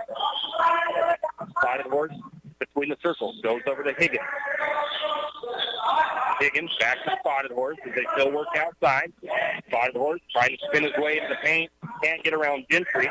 Puts the ball back out to Brown. Brown's going to try his luck. He goes back to Abuon. Now they feed Higgins. Higgins trying to back his way against Bechtel. The shot is no good. And it was Bechtel, I believe, with the rebound. not football. You get a whistle down the other way. It's a foul, I guess, against Lakeside. Randy Bechtel going to get a breather. Colby Renner checked in for St. Mary's. 5:13 to go in the second. 17-13. St. Mary's up by 4. Dan's walking with a noticeable limp down there. As I think, like I said, he came down on his back. 3-point shot on the way. Coleman Ross buries the 3.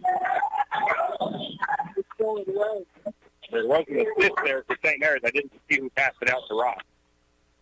St. Mary's has the ball back up top. 20-13. 7-point lead to the Jacks. Back out to the corner. Ross again for 3. That one is short. Rebound is taken. Here's an interesting stat. In the first game against Bonner Terry, St. Mary's had 56 points in the paint. They're not getting that tonight. 3-point shot away by Day Higgins is good. Big man can make it from outside. 20-16, back to a 4-point lead for the Jacks. Gibson has the ball. Goes to Stansel, now to Gibson. Gibson's going to try his luck at 3. It's in now. Renner, though, pulls down a big rebound. Renner, I think, tries to power his way up. No good on the shot, but the foul is called. Renner to the charity stripe. Renner has shot 100% from the free throw line. I'm not sure how many times he's been there. Makes the first. 21-16. St. Mary's up. 4 minutes to go in the half.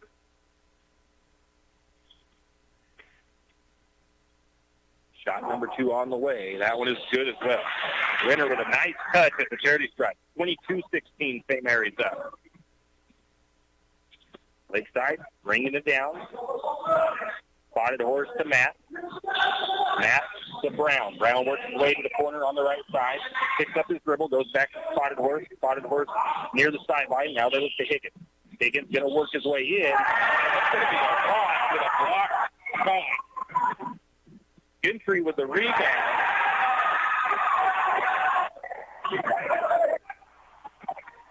Gentry finds Renner on the fast break.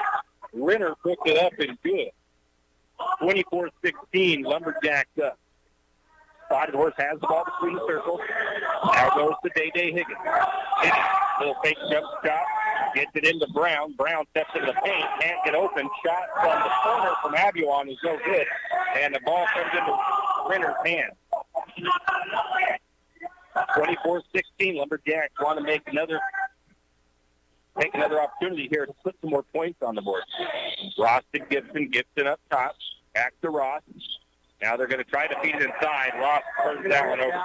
Hey, Russ, that's very good.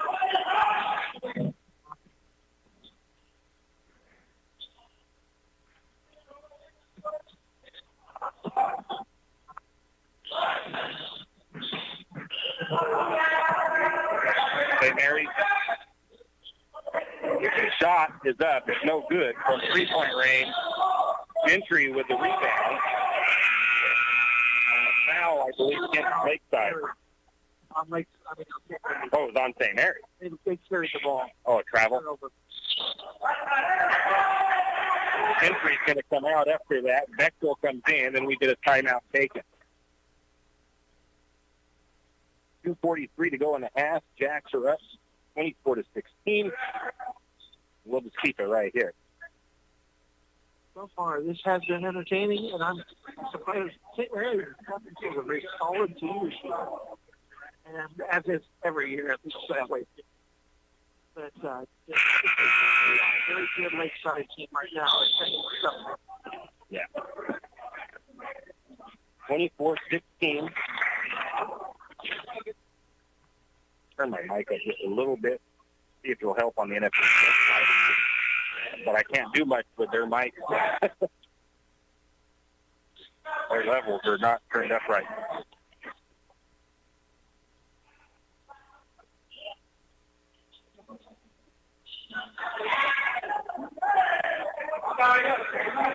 So Knight will inbound.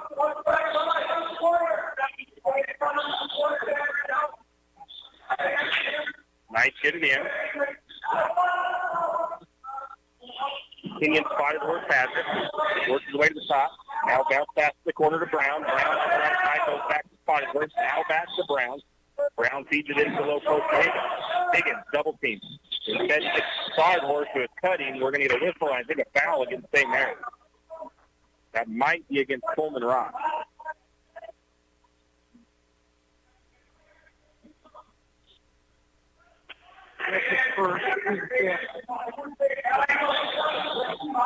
Very clean.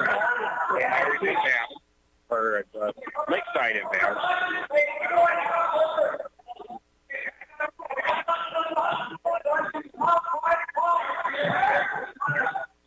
Now it's into the top of the spotted horse. Now down to Brown. Back to the mat, up top. Lumberjack defense giving them all they can handle. Shot by spotted horse. A deep three-pointer. It's up and good by spotted horse. 24-19, Jack's lead. Ross has the ball, working on the left side. Almost gets the pocket fixed, but is able to hold on. Back to Bechtel. Bechtel for a long three. That one is no good. The rebound is going to be saved back in. I didn't see Elliott come in.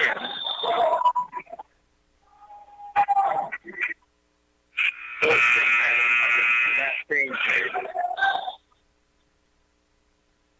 I'm going to see if I look better was in for a minute, too.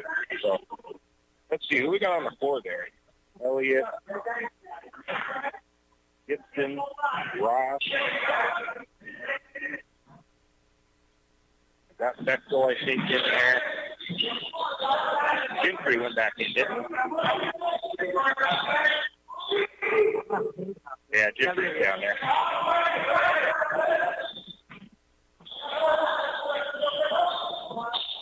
Shot to the Knights is no good. Rebound to Elliott. I think that was a three-pointer. Back the other way. Coleman Ross has it for St. Mary's up top. Works his way to the right wing. Now back to top. Into Gibson's hand. Gibson goes to Elliott, left side. Back up to Gibson. Back to Elliott. Now down to the low post. Actually, short corner to Bechtel. Now back up top. Gibson's going to drive. Shot is up over the top of Higgins. Won't go, but he gets to go and rebound. That shot is up and no good. And the rebound through the night. Lakeside back the other way. 30 seconds left. Going to get a drive by Abuon. Nobody there to defend it. And Abuon puts it up and good. Cuts it to a three-point lead. 24-20 or 24-22. Huh? That wasn't a three-pointer. I'm going to leave it at 24-21 because it was 19. Shot is up, partially blocked by Gibson, or partially blocked by the Knights. I think suddenly looks like a little bit of a momentum change for Lakeside. And a foul going against St. Mary's, huh? That'll be against Elliott. No, that was not Elliott. Gentry with his first. And it's the 1-1 for Lakeside with 2.6 seconds left. It is Day Higgins to the charity stripe. Last year he shot 66% from the charity stripe. Shoot both.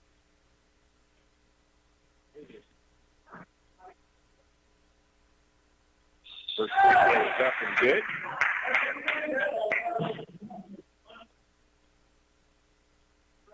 And they left that. They didn't change the scoreboard for that one, so they must have been, I don't know.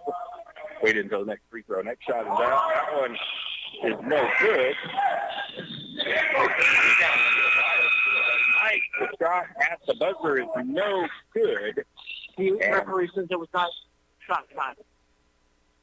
And we've got 24-22 at halftime. Lumberjacks lead by 2 over Lakeside. We'll be back in 3 minutes. The holidays aren't about what you receive. It's about the good you give. P1FCU is asking you to join us in spreading a whole lot of joy this holiday season. Visit p1fcu.org/season or our Facebook page to nominate a family who could benefit from a special turkey dinner with all the trimmings. Want to do even more good? Stop by any P1FCU branch to drop off food, toy, and coat donations until December 18th. Join us in giving back during our season of giving, because together we are stronger. If you're hungry, need gas, or want an ice-cold beverage, stop by 10th Street Superstop in St. Mary's. But if you're looking for chicken food, dog food, or farm supplies, stop by XXX Feeds.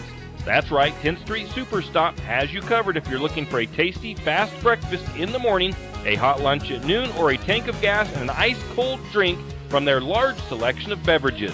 Stop by and see Kenny and the crew at 10th Street Superstop in St. Mary's.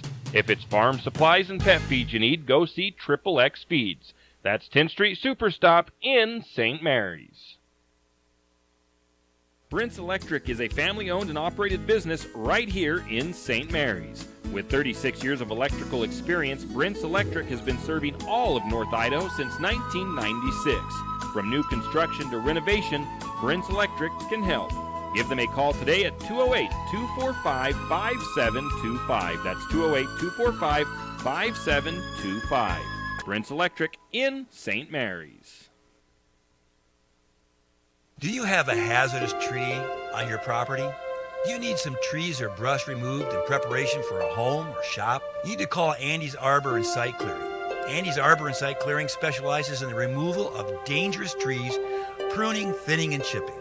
Andy's Arbor and Site Clearing also has a bucket truck for those hard-to-reach areas. So if you're in need of some thinning, tree removal, and site preparation, call Andy's Arbor and Site Clearing. That's at 208-582-2134. That's 208-582-2134. Andy's Arbor and Site Clearing. The St. Mary's Lumberjack Booster Club is looking for volunteers and active members to participate in the many activities the Booster Club does in support of our lumberjacks. The Lumberjack Booster Club provides much appreciated support to the Lumberjack sports programs and is always looking for new active members and new ideas. The Booster Club is currently in need of new officers as well as volunteers to help with the Hall of Fame banquet and auction, spirit building, senior nights, and more. Anyone interested can contact Lynn Masterson at 208-568-1802 or just come to a meeting at the fire station. Archie's IGA is not only a proud supporter of Lumberjack sports, but a proud supporter of the St. Mary's community and shopping locally. When you shop local, you help businesses support other local businesses, as well as helping your local businesses to provide jobs. Did you know that local business taxes help maintain communities and counties by fixing roads and maintaining recreational facilities? Local business owners invest in the community and have a vested interest in the future of our community. So won't you help Archie's IGA by supporting your local businesses and shop locally? Oh yeah, and let's not forget those lumberjacks. And we are back. Tim Parrish, Clark Grogan at the Lumberjack Gymnasium. What a battle we've had here this evening. Lumberjacks, with the biggest lead they had was about 6 or 7. It was 8 points, actually, 24-16. And Lakeside, late in the first half, cut it to a 24-22 lead for the Lumberjacks. And let's look at the scoring by the quarter. It's 14-9 for St. Mary's in the first quarter. First period, and then Lakeside outscores St. Mary's 13-2 in the second period.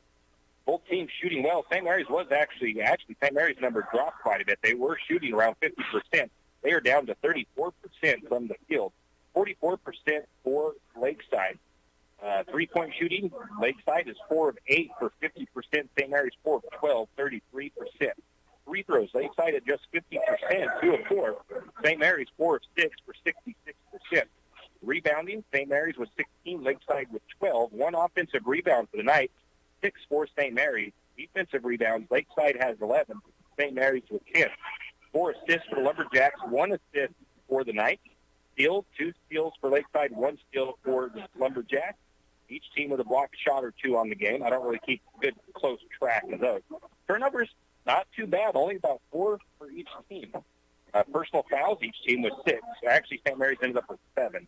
Maybe I forgot to give the foul for that last player for St. Mary's. Points off the bench, I don't keep track of that for Lakeside, but we have 18 points off the bench for St. Mary's. St. Mary's has 2 second-chance points, 2 points off turnovers, and Lakeside 3 points off turnovers with no second-chance points. individually, what you got there, Clark, for Lakeside? Well, I got Day Higgins with 6 points so far, leading the team, but it's a very balanced attack. Got 3 guys with 5 points each. That would be Jasper Abulon, Jason Hall, and Kenyon Spotted Horse. Then Vander Brown has a point himself. That all adds it up to the 22 points that they have at this time. All right, individually for St. Mary's, Grayson Sands leads the team right now in points. He has 12 points, 3 for 4 from three-point range, 1 for 2 from the free throw line. He has 1 rebound, and then he had 3 personal fouls, which got him yanked out early in the second quarter. Colby Renner has 6 points for the Lumberjacks. He also has 4 rebounds, 3 points for Coleman Ross with 2 assists. Brett Stansel has 2 points. Eli Gibson with 1 from the free throw line. Tristan Gentry is the leading scorer for St. Mary's typically, as he has averaged around 17 points per game or so. But tonight he has been held scoreless, and he does have 3 rebounds and an assist. Randy Bechtel also scoreless so far. He has 3 rebounds and a steal. Sean Elliott has 2 rebounds for his time on the floor. Ledbetter was in there for a little bit too, but I did not see him get any stats while he was in. So that's it for the numbers. There's not really a whole lot to say. Both teams just need to keep doing what they're doing badly. And St. Mary's needs to find their shooting again, though, as they went cold. Well, that was part of it. I think also, let's give Lakeside a little credit. They tightened up their defense inside when they did their 2-3 zone. They collapsed in on our big guys to making it very uncomfortable to try to make any shots inside. And like you said, they started missing a few on the outside. If they get it back together, I do think St. Mary's is actually the better team tonight. Yeah, both teams have been very stingy as far as letting anything inside too much happen. Yeah, the other thing I've seen that's really been impressive is how Mr. Higgins there, Day Higgins, has been able to get inside and make a couple of very nice athletic moves, and that's been a big difference, too. They do still have 4 players on the verge of double digits for this game. In any case, we'll be back in 1 minute with the second half. When was the last time you had great Mexican food? I mean really great. Has it been a while? Well, grab the kids and head to Casa de Oro for dinner tonight. Casa de Oro has fantastic burritos, tacos, and chimis, not to mention fajita and shrimp dishes. Little Johnny doesn't like Mexican food? Well, don't worry. Casa de Oro also has an American menu as well. Dinner and lunch a la fresca. Great service and margaritas with a kick. Casa de Oro, it's what's happening for dinner tonight. Casa de Oro on Golf Course Drive in St. Mary's. This is what most people's heart rate sounds like when they're getting their taxes done. And this is what a heart rate sounds like when you file at H&R Block. Because they have upfront transparent pricing, so you'll know the price before you begin. No need to sweat a thing. Oh, and that is the sound of my stomach demanding tacos. Upfront transparent pricing. Just another way it's better with Block.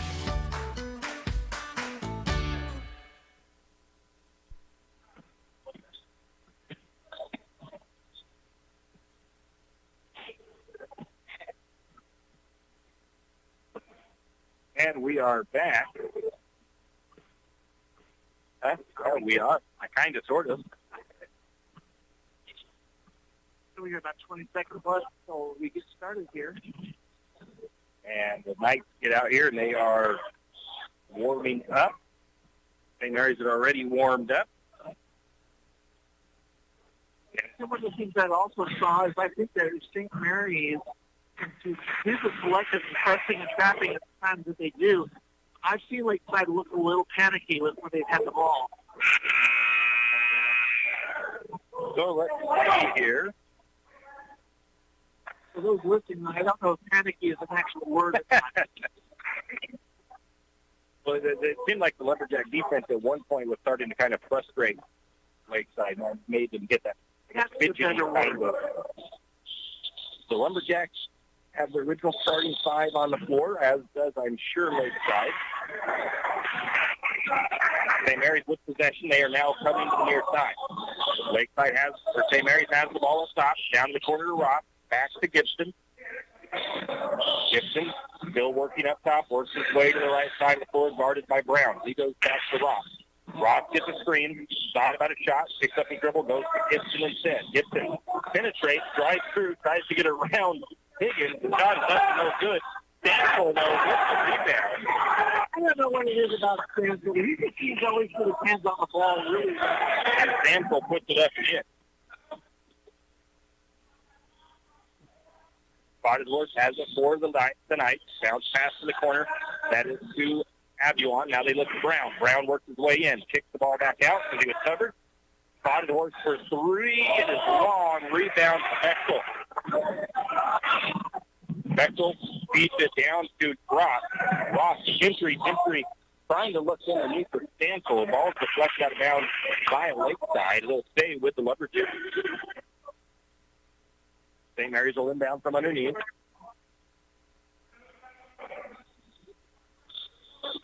Lakeside, or St. Mary's gets down to the corner to Bechtel. Bechtel three is short. Coach short to the fifth to rim. Spotted Horse with the rebound. Now Day-Day Higgins has it. Back the ball out. He's going to trigger the long three, and nothing but net by Day-Day Higgins. 26-25, Lumberjacks lead cut to one. Ross brings it down to the Jacks. He swings it over to Stanton, back to Ross up top now to get off the wing. That's over on the right side. Now they go cross court. Cancel with the three, and that is an air ball as well. And the rebound goes to the Knights. St. Mary's got to try to get something inside here and there. They can't keep I don't think they can survive just by shooting. No, they're not going to be able to do it outside. That zone is pretty tough. Jason Hall to Brown. Now back to the top to Spotted Horse. Now back to Brown. Brown working on the right wing. Going to get the ball deflected out of bounds by Gentry if they're trying to find Day-Day Higgins working under the post.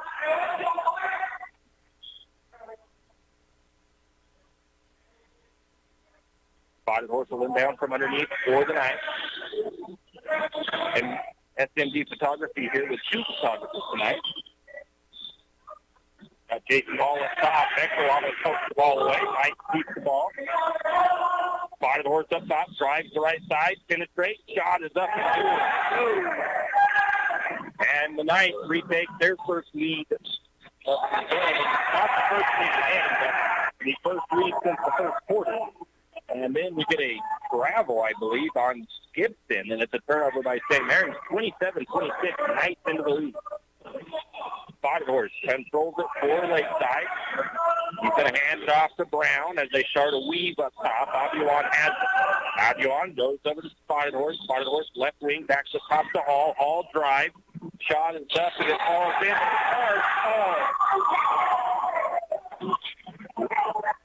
Randy, no, Gentry takes the charge. Hall is not too happy with that call.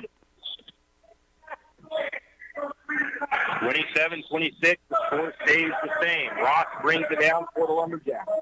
He works his way to the right side, back the ball back to the top to Gibson. Gibson to Stansel. Stansel back to the top to Gibson. Gibson looking, back to Stansel on the right wing, on the low post where Gentry. Gentry goes to Ross up top. Now back to the short corner to Bechtel. Ross court up to the top to Gibson. Gibson just from inside the elbow. Shot is up. No good. And it's a rebound to the Knights. And Ross is going to get called for the foul. I'm saying, I don't know if that referee can do a lot of guessing on those. 50-50. It almost looked like it could have been just a blocked shot by Ross. That'll send Jason Hall to the free throw line. I think it's his first time there tonight. 65% last year. The first. Gentry and Ross, I believe, come out. Sands and Renner in for the Lumberjacks. 4:51 to go in the third. St. Mary's trails by one. Who was at the free throw line? Oh yeah, that's Lakeside was. They made the second free throw, gives them a 2-point lead. 28-26. Just under 5 to go in the third quarter. Lumberjacks trail by 2. Stansel has the ball at top. Gets it to Stan. Stands in the right corner. And they're going to try to pass it back to Spot, or back to Sands in the corner. Spotted Horse gets a hand on it. spot. Grayson right side sitting, but the ball goes to St. Mary's. Stands inbound from the corner. Goes up top to Gibson. Low scoring affair. I don't think Coach Chase thought it would be this low, actually. Defense tonight has been doing it. Stansel has it up top. Now to Gibson. Gibson in the corner, right side. He goes to Bechtel. Bechtel in, goes back to Gibson. Gibson's going to take the three. It's off the iron. No good. Rebound to the Knights. Spotted Horse has it up top. He goes to Brown. Brown on the wing, left side. Drives baseline. And puts nothing good. Now we're going to get a timeout taken by head coach Brian Chase as the Lumberjacks struggling to get things going. I think the energy level was lowered on St. Mary's half. Also, the excitement part is just not as strong as it was at the beginning of the first half. 26-30. Jacks trail by 4.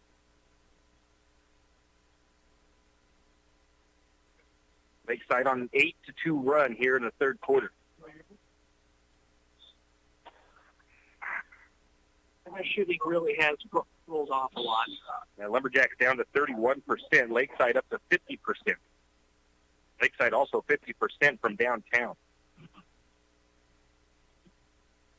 See if he makes any substitution changes. I always forget to check that. Almost always forget to check that when they come out of the break.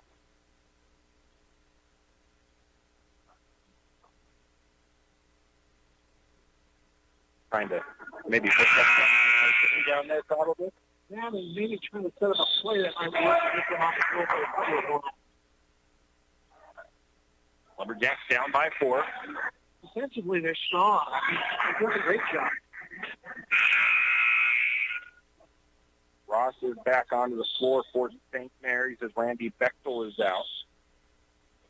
I think that's really the only change on the floor. 3:58 to go in the third. St. Mary's down 30-26. Stands to Ross. Ross between the circles. Now to Gibson. Gibson takes the long three, goes to the elbow. That ball is when he tips up out of bounds as Gentry was trying to, I think, feed into Renner. And I think it was Day-Day Higgins got a hand up. St. Mary's will inbound from underneath. Down to the corner. Gentry's going to put the floater up and in off the glass. I didn't have Gentry in my lineup down there. Is Ross out there? Yeah.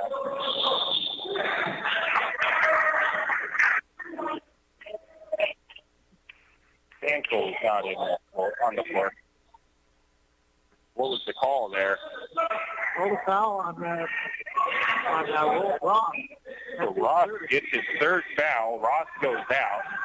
I don't know what it was, but it certainly didn't look like much. Trace Wicks into the game for St. Mary's. Gonna get no call, no foul, no bucket. St. Mary's on the rebound, and Renner throws it away. I didn't see who got the rebound for St. Mary's. There was a missed bucket. St. Mary's tried to get the charge foul called, and it didn't happen. So the score 30-28. St. Mary's down by 2. Spotted Horse brings it down for Lakeside. He backs it up now between the circles. Swings it out to Higgins on the right wing. Back to the top to Abuon. Abuon out to the corner to Brown. Brown drives into the short corner. Can't get nowhere to go with it. After he picks up the dribble, he finds Spotted Horse. And a little bit of a late whistle there, but there's probably definitely a foul there as Gibson tries to swat the ball out from behind. Coach Chase, if I remember right, always grimaced this. The balls like that from behind, but it works sometimes. Gibson's going to come out. They're going to put Ross back in with 3 fouls. 30-28, St. Mary's trails. Under 3 to go in the third. Higgins gets it into Christopher Matt, who's come in for the night. Down to Abuon. Abuon, right wing, trying to go to the post, and it's going to be picked off by Gentry. Lumberjacks bringing it down. Gibson has it. Gibson works it down to Ross. Ross in the corner, right side. Now back to top and around to Gibson on the left side of the floor, right side of the floor. Now to the free throw line. No look pass back out to Gibson. Gibson's three is short.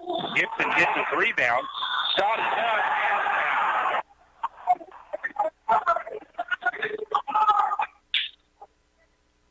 Gibson is back in. Who went out? Oh. Might have been Wicks. Wicks were out. Gibson or DB, he just took a foul.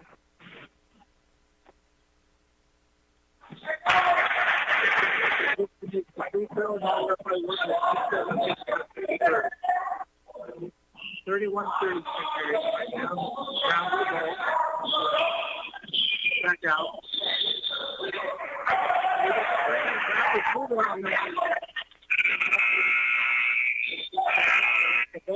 Underground is his first. Team third.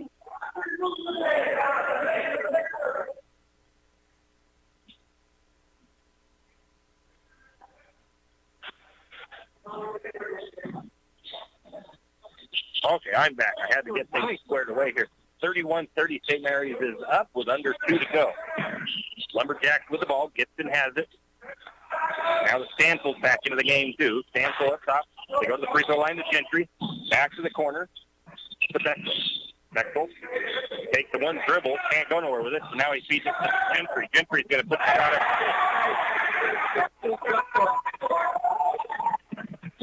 Getting that ball back inside and doing something with the ball.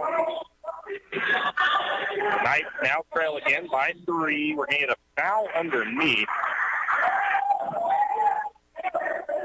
23. That's going to be against Gibson. That is his third, I believe.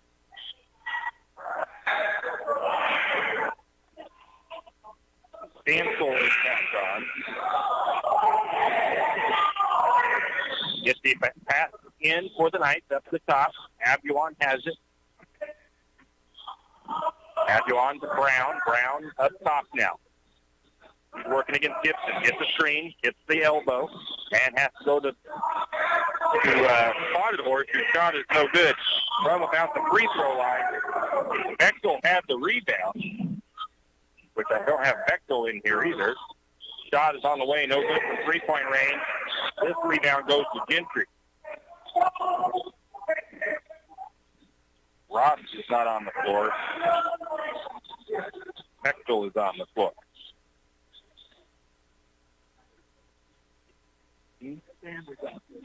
Yeah. St. Mary's slows it down with 40 seconds on the clock. St. Mary's leads 33-30 in the third quarter.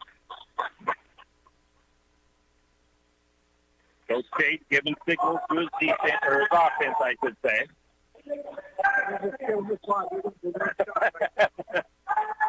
Playing the clock game here.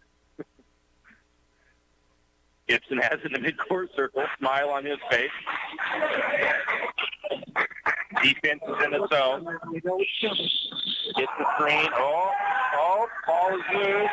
Stansel ends up with it. Stansel with a quick shot at the three. It's no good. Rebound to the Knights. Shot at the buzzer. It's no good. And that's how the third quarter will come to an end. St. Mary's holding on to a small lead after losing it for just a little bit. 33-30. We'll be back in 1 minute. Introducing the all-new 2021 Yamaha Wolverine R-Max 1000. The Wolverine R-Max 1000 delivers class-leading power and smooth performance thanks to its new powerful 999cc dual overhead cam 8-valve parallel twin engine. Featuring legendary Yamaha durability. The all-new advanced and heavy-duty suspension is designed to provide maximum articulation in low-speed situations, a balanced ride feeling when trail riding, and maximize dampening during sport driving. Visit St. Mary's Saw and Cycle today to see for yourself the all-new Yamaha Wolverine R-Max and realize your adventure. Always protect the environment. Wear your seatbelt, helmet, eye protection, and protective clothing. Read the owner's manual and product warning labels before operation. You always hear on the radio, cross the bridge to savings. But it's true. St. Mary's Harvest Foods has what you need when you need it. And if you don't see it, then just ask one of the friendly staff and they will gladly help you find what you need. From meat, Super fresh produce and dairy, St. Mary's Harvest Foods will save you big on the things you need the most. No time to cook tonight? Then check out the Hot Deli for something quick for dinner. St. Mary's Harvest Foods, where you truly can cross the bridge to savings. And the Knights control the ball to start the final frame. Spotted Horse into Higgins. Higgins battles his way in. Shot it up. No good. Gentry with the rebound. St. Mary's at one point had an 8-point lead. Lakeside has cut that down. They took a lead for a short period of time. St. Mary's able to reclaim it. 33-30 the score right now. Jack's up by 3. Stansel up the drop. Now for the Sam. Now back to Stansel. Stansel 3 is no good. Rebound goes for Lakeside. Spotted Horse has the ball up top. Works his way over to the left side. Gets the ball to Brown. Brown on the wing. Now he's going to try baseline. Picks up the dribble. Back out to Higgins. Higgins drives. Shot is blocked by Gentry. And St. Mary's goes back the other way. I didn't see who grab that rebound for St. Mary's. Gibson controls it. Stansel back to Gibson. Gibson working up top. Works his way to the right side. Now gets the ball down to the corner to Sam. Back to Gibson. Gibson loses the ball for no man. Going to get the steal. Lakeside with the shot is no good. Going to get a whistle and a foul.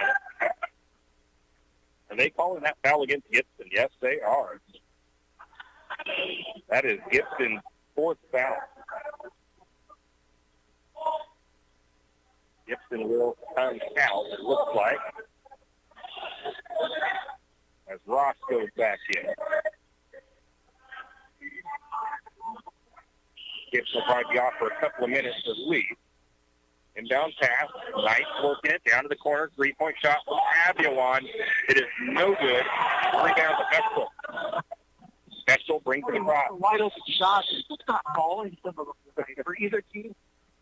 Ross has the ball mid-court circle. Works his way down to the left side. Gets the ball to Stansel, then right back to Ross. Now to the opposite side to Stan. Stan's back up to Ross. Lumberjacks trying to be patient offensively. Back to Ross. Now to Stansel. Looking into the post. The head fake by Bechtel. Jump shot. I almost think that is Bechtel's first bucket of the night. Spotted Horse the other way. St. Mary's up by 5. Spins his way into the paint. Gets stymied. Backs the ball back out to Brown. Brown working up top. He's going to drive into Gentry. There's no whistle called. Gentry's laying on the ground with his arms out, and they called Gentry with the foul, and he's laying on his back. It couldn't have been a blocking foul. Well, it was a late whistle if that's what they called it for the initial contact. I thought maybe they might have tried to call him for something laying there and get his hand on the ankle or something, but Gentry will get a breather. Colby Renner goes in. 5:44 in the 4th. Brown, Spotted Horse. Another whistle and another foul. This one goes against Coleman Ross. This was away from the ball. He pushed Brown with his hand right in the chest. And Gentry goes right back in.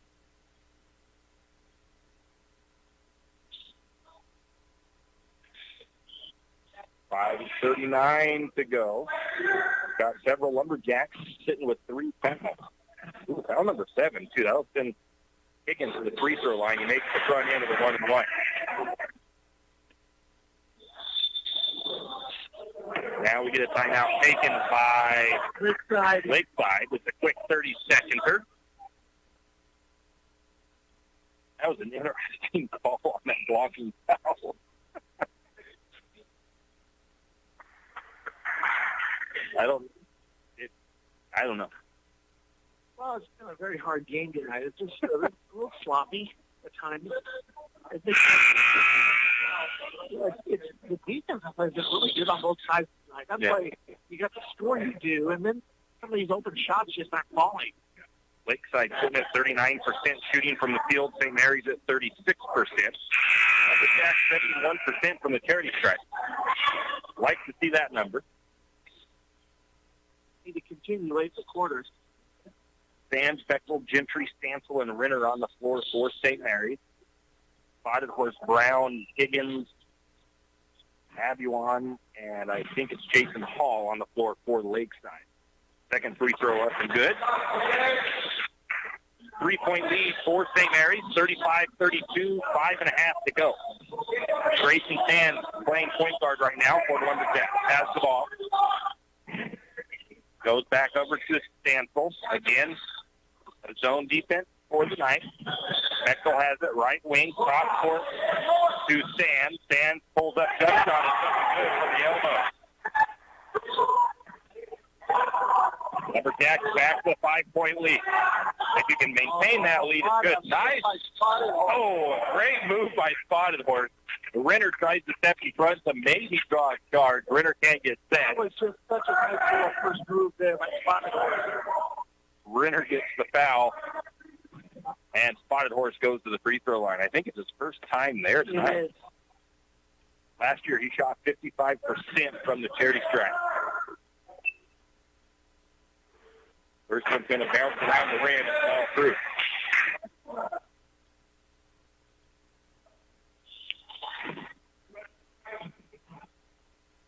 Second free throw coming from Spotted Horse. On the way. That one in and out. Rebound to Gentry. 37-33, St. Mary's with a 4-point lead. Stansel down to Bechtel in the right corner. Bechtel with a bad pass there. The shot is up. It's no good, but a foul called. Bechtel tried to squeeze that pass over to Stansel, and it was just too much traffic there. Well, that's Stansel's first now.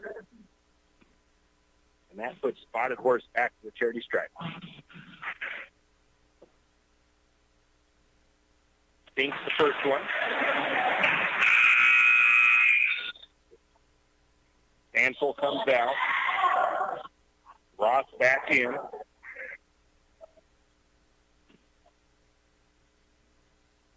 Spotted Horse lines up free throw number 2. On the way, that one is in and out.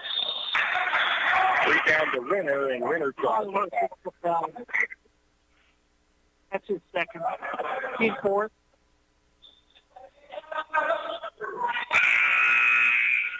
Gibson's going to check back in.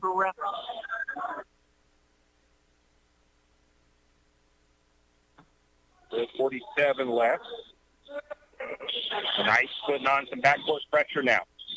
Ross gets down across the timeline. Picks up his dribble, goes to Bechtel. A timeout taken by Coach Stick. We'll go ahead and take this timeout as well. 4:39 to go. 37-34. St. Mary's up. We'll be back in 30 seconds. Is your rig's check engine light on? Idling a little rough? Time for an oil change. Maybe you need tires. Stop by Jim's Auto Repair and Tire Pros. Jim's Auto Repair can take care of your automotive needs fast. If you have a dead battery, Jim's Auto Repair and Tire Pros can set you up with a great AC Delco battery. Did we mention tires? Jim's Auto Repair is an authorized Tire Pros dealer and can get you a great deal on tires for your rig. Locations in St. Mary's and Plummer. Jim's Auto and 95 Tires. Give them a call, 208-686-0425, 208-686-0425, or stop by today. And we are back. St. Mary's will inbound from side court. They go into the back court to Sands. Sands. Gibson is back into the game. Okay, I already have that in. That change made. St. Mary's working near the timeline right now. Sands directing traffic. Picks up his dribble at the midcourt circle. Goes to Gibson near the sideline on the left side of the floor. Now they go back up to the midcourt circle. St. Mary's looks like they're kind of slowing their offense down just a little bit. Gibson has it. Penetrate. Shot is up. It won't go. Sands with a putback.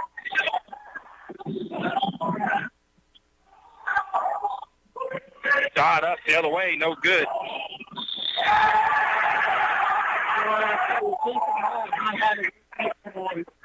Who got that rebound?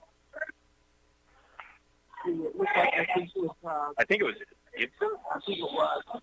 And a foul now against the Knights. So they're up to 5. Fourth one against Jason Hall. St. Mary's inbound. Back to the 5-point lead for the Lumberjacks. Under 4 to play. Gibson has the ball. Swings it over to Ross. Ross up the free throw line. Back out to Stan. Stan working on the right side. Drive. Little setback jump shot is going to roll over and fall through by Grace Stan. That was a great pull-up jumper. Spotted Horse with the ball for this night. 41-34. St. Mary's stretched that lead back out to 7. A steal by Gentry. Gentry going to roll it up to the end. Biggest lead of the game so far for St. Mary's is 9. Lakeside has led a couple of times, but they haven't maintained that lead. Still by Bechtel. Bechtel. I think it was Bechtel that Stan plays it up and in. All of a sudden, it's a 45-34 game, 11-point lead, biggest lead. And Spotted Horse with a great move. Gibson stands in there and draws the charge. And a timeout taken off Lakeside. 45-34, 2:48 to go. We'll be back in 30 seconds. Here's where the Hughes Ace Hardware wants to invite you to come in and take a look. Hughes isn't just about hardware. Whether you need dish soap and sponges to clean up after your husband's guys' night or storage solutions for your wife's shopping addiction, you can find it at Hughes. Come see the difference. Everything you need, from a blow dryer to replace the one your toddler dropped in the toilet to a bathroom scale to help your hubby stay on his fitness goal. Hughes Ace Hardware is the place to get the products you need and the help you want all the time, every time.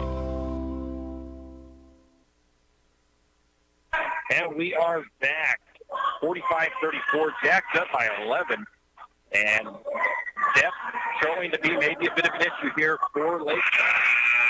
I was talking about a version break. And I looked at the two Lakeside hands on the field more often in the ball. They've only played 6 players tonight compared to the 9 who were depth.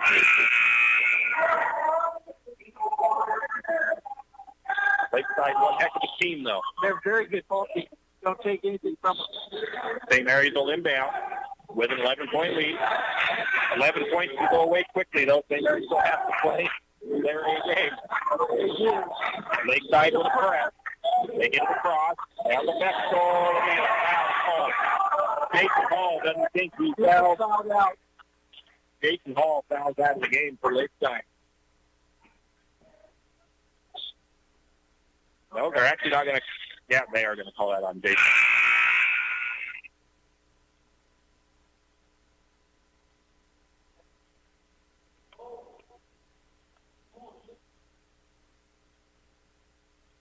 That'll be the 1-1 for Sands. Christopher Matt checks in for Lakeside.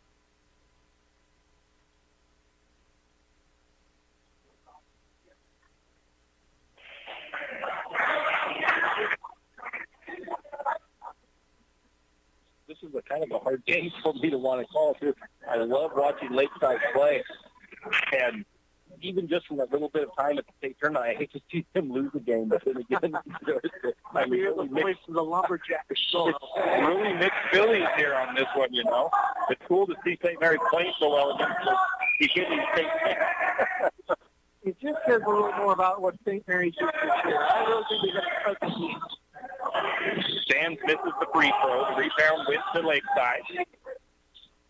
Abuon has the ball up the top to Christopher Matt. Matt to Abuon. Working on the left side now to Spotted Horse. Spotted Horse spins into the paint. Shot is up. It's up and good. Spotted Horse has some good hang time where he can spot that basket and make the shot. It's incredible. Gibson getting pounded, gets passed out to Sam. Sam to Ross. Ross touches the paint. It's up and good. 47-36. Jacks on top by 11. Well, Lakeside might have to start working on some threes. They get it into Matt. Matt is going to be fouled. He got Sands up off his feet, and Sands is going to get called for foul number 4. Sands fought the head fake. He sure did. Big time. Christopher Matt goes to the free throw line for the first time tonight. I don't know if he's touched the ball that much. I don't have no free throw stat numbers from him from last year. He was a 60% three-point shooter. Makes the first free throw. Last year he averaged 2 points per game. I might get his average here. 10-point lead for the Jacks. 1:39 to go. Makes both free throws. Again, the press from Lakeside. A blocking foul by Brown. That has been dipped into a charity strike.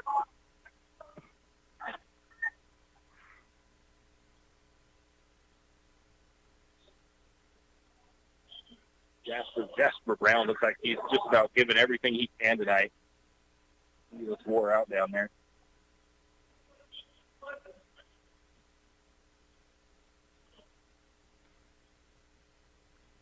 Gibson lines up the first one. It's good.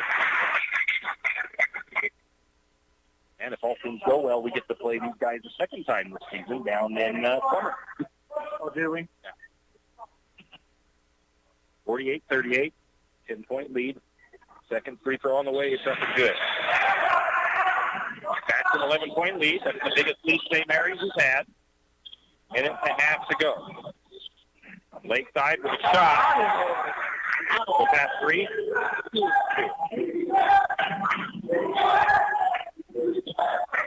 49-40, Jacks up by 9. Ross has the ball. And Adwan, surprised, he's going to get called for that foul. He's laying on the ankle tackle there. I think Ross tripped over his hand or something after he fell down. Lucky break there for Ross to get the call. Ross only 33% from the free throw line, though, on the season. Missed the free throw. I think everybody thought there was supposed to be a second one. It was an offensive rebound for Gentry. Sands has the ball. Going to get a steal by Spotted Horse as he intercepts that pass from Sands. Adjuan in the corner. Up to the wing. Now he goes to Spotted Horse. Spotted Horse forced it. Goes to Brown. Now back to Spotted Horse. Under a minute. Nice move to Higgins. Higgins' shot won't fall, though. Rebound to Gentry. Lumberjacks back to the pass and bring it across. 49-40. Lumberjacks lead. Ross to Sands. Now they find a wide open Bechtel. Bechtel was all alone in the paint. 51-40. Going to get a pull-up jumper from the free throw line by Spotted Horse, and that's the first one of those. He's made it. They got the rebound, and now they're moving the ball up. Sands to Bechtel. Lumberjacks just kind of run the clock out. 5 seconds. And the Lumberjacks bring Lakeside into St. Mary's, and they upset it. I don't know if it's an upset, but it was a great ball game. And the Lumberjacks are the first loss in 26 games for the Lakeside night. Let's go ahead and take a 3-minute break, and we'll start recapping this thing. Jack Buell Trucking knows that there are few things as important as wise use of our natural resources. And by utilizing the chips in the manufacturing of lumber, that is exactly what is accomplished. If you look beyond the wood chips, you see an entire community of schools, churches, and businesses. And most importantly, people. Jack Buell Trucking believes in responsible harvesting of our natural resources. After all, when you take a close look, those aren't just chips. They're an entire community. Jack Buell Trucking. Why should you get all of your prescriptions from your local Good Neighbor Pharmacy?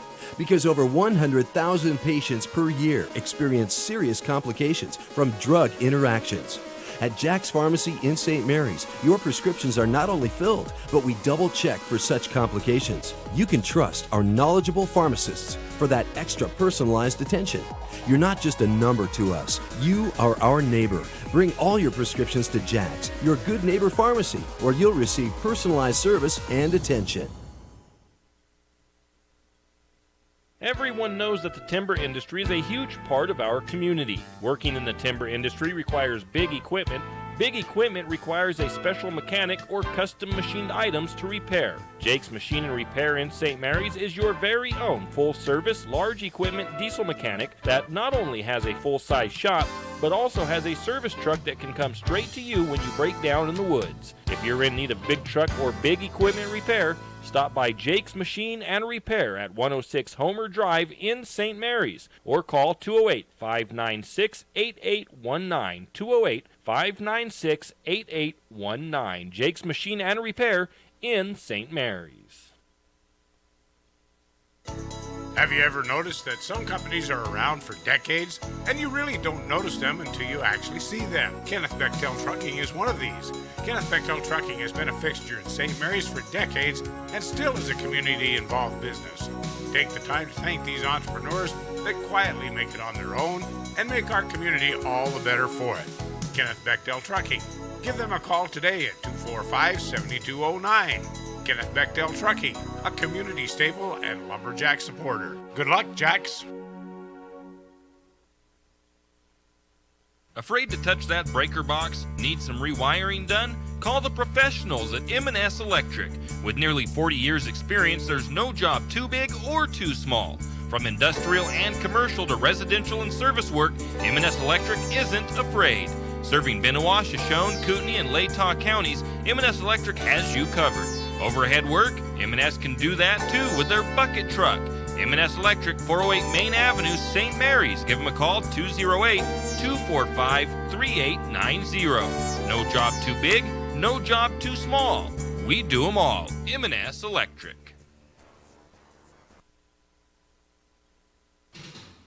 For all your plumbing needs, call Nick's Plumbing and Heating. With Nick's professional staff, you can be assured of guaranteed quality products, installation, service, and repair of all of your plumbing. So if you have plumbing needs or problems, call the good folks at Nick's Plumbing and Heating. Call 245-5460. That's 245-5460. Nick's Plumbing and Heating. Installation, service, and repair when you need it. Nick's Plumbing and Heating, St. Mary's. And we are back. St. Mary's comes away with a 51-40 victory over the Lakeside Knights in a game that turned out exactly the way we thought it would be, except for a little bit lower scoring than we thought. A couple of lead changes, a couple of ties, and St. Mary's able to hold on for the win late in that one. Third and fourth quarters, St. Mary's 9-8 in the third, 18-10 in that fourth quarter. Looking at the shooting, St. Mary's was all the way down into the mid-30s. Field goal percentage, but they bumped it back up to 45% by the end of the game. Lakeside shot 39%. Both teams not getting off tons of shots. 44 total shots for the Jacks, 33 for Lakeside. Three-point shooting, 41% for the Knights, 22% for St. Mary's. From the free throw line, it was 63% for the Lumberjacks, 60% for the Lakeside Knights. St. Mary's ended up out-rebounding Lakeside, 33-19. Lakeside only pulled down one offensive board tonight, at least in my total. I think they had a couple more than that, actually, that I missed. But St. Mary's with 11. 22 defensive boards for the Jacks, 18 defensive for Lakeside. 7 assists for St. Mary's. I have just 1 assist for the night. 5 steals for Lakeside, 4 for St. Mary's. Turnovers, 9 for the Jacks and 7 for Lakeside. So turnovers kept fairly low.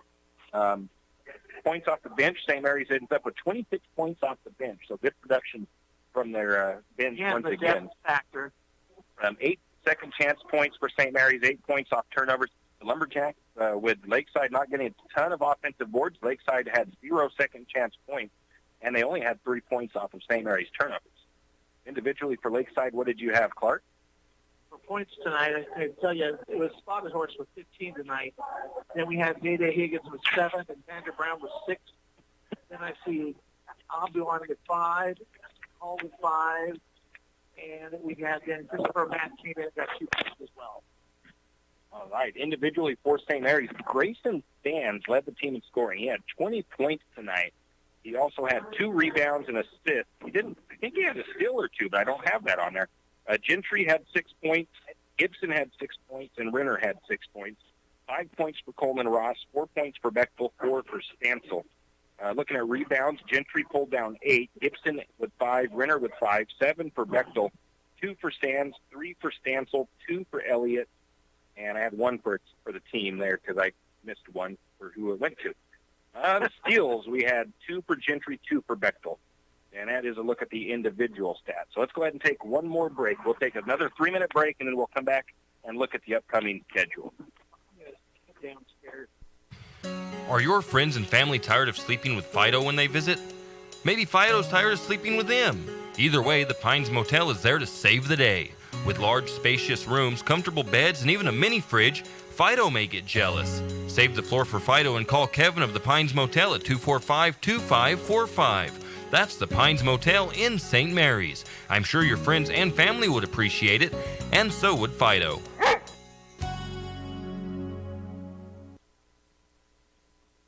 St. Mary's Realty is a St. Mary's icon. Why? Because they are a team. They work for you. And they've been a team for many years. Whether you are buying your first home, looking for a recreational cabin, or selling your current home, St. Mary's Realty puts their team on it for you. So stop in or give them a call today at 245-4502 and let their team be your team. That's St. Mary's Realty at 726 Main Avenue, St. Mary's.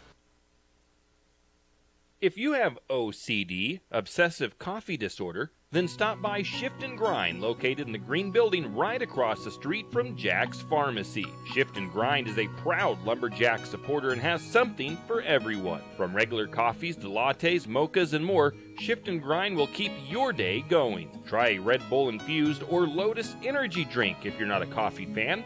On Lumberjack home game days, wear your Lumberjack colors and get a discount on your favorite drink. Shift and Grind now has indoor seating. Shift and Grind open 5 to 6 Monday through Friday, 6 to 4 on the weekends. Shift and Grind, 132 North 1st Street, right here in St. Mary's. Cold weather is coming and 10th Street Lumber has what you need. From super premium pellets to energy logs and fireplaces, 10th Street Lumber will help you stay warm all winter long. North Idaho energy logs and stove pellets are the best of the best. 100% natural with no chemicals and burn cleaner, hotter, and longer. If you need a new stove, 10th Street Lumber is a proud Kuma stove supplier. Kuma wood stoves are made right here in Idaho and are some of the best on the market. 10th Street Lumber in St. Mary's. Stop by today. Located on 10th and Railroad Avenue in St. Mary's. Wondering how to manage your retirement nest egg? How big should it be when you retire? Contact Jenny Oaks at Gateway Financial Partners to get the answers to these and all your other financial questions. The securities and advisory services offered through LPL Financial, a registered investment advisor. Member FINRA SIPC. With over 30 years of financial planning, give Jenny Oaks a call at Gateway Financial Partners today. The guidance is free. The experience is priceless. Call 245-5255.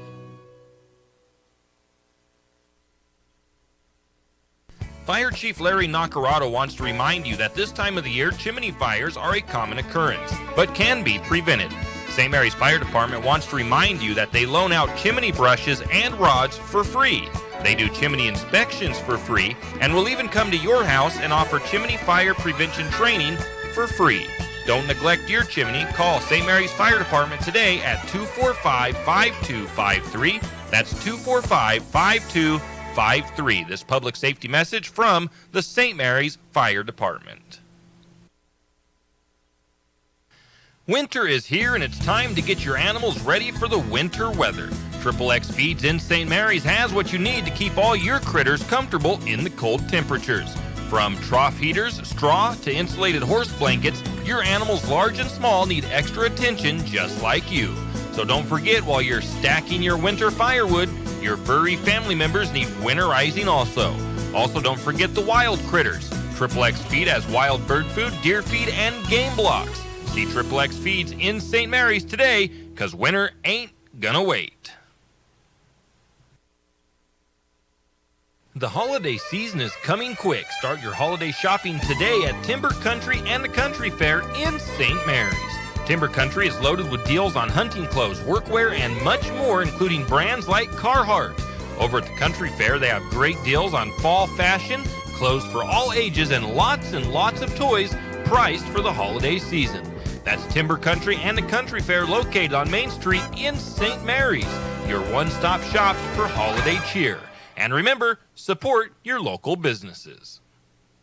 The holidays aren't about what you receive, it's about the good you give. P1FCU is asking you to join us in spreading a whole lot of joy this holiday season. Visit p1fcu.org/season or our Facebook page to nominate a family who could benefit from a special turkey dinner with all the trimmings. Want to do even more good? Stop by any P1FCU branch to drop off food, toy, and coat donations until December 18th. Join us in giving back during our season of giving, because together we are stronger.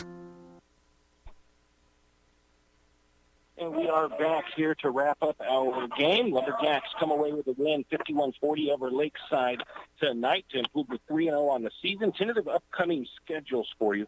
The Lumberjack girls tomorrow will be hosting Orofino here tonight. We'll have that game on the air. On the 12th, the Lumberjack wrestling will be at the JV Sandpoint tournament. Then on the 14th, the boys will be at Priest River. On the 15th, Lumberjack girls host Timberlake. On the 17th, wrestling will be at Orofino Potlatch. That'll be at Potlatch. On the 18th, the boys will be at Bonners Ferry. The Lumberjack girls were supposed to be hosting Kellogg on the 18th. That game has been postponed. And the 19th, Lumberjack wrestling will be at the Lakeland. That's going to do it for us here from Lumberjack Gymnasium. Thank you for Clark. Thank you for Teresa back at the studio. Everybody have a great evening, and we'll see you back here next time.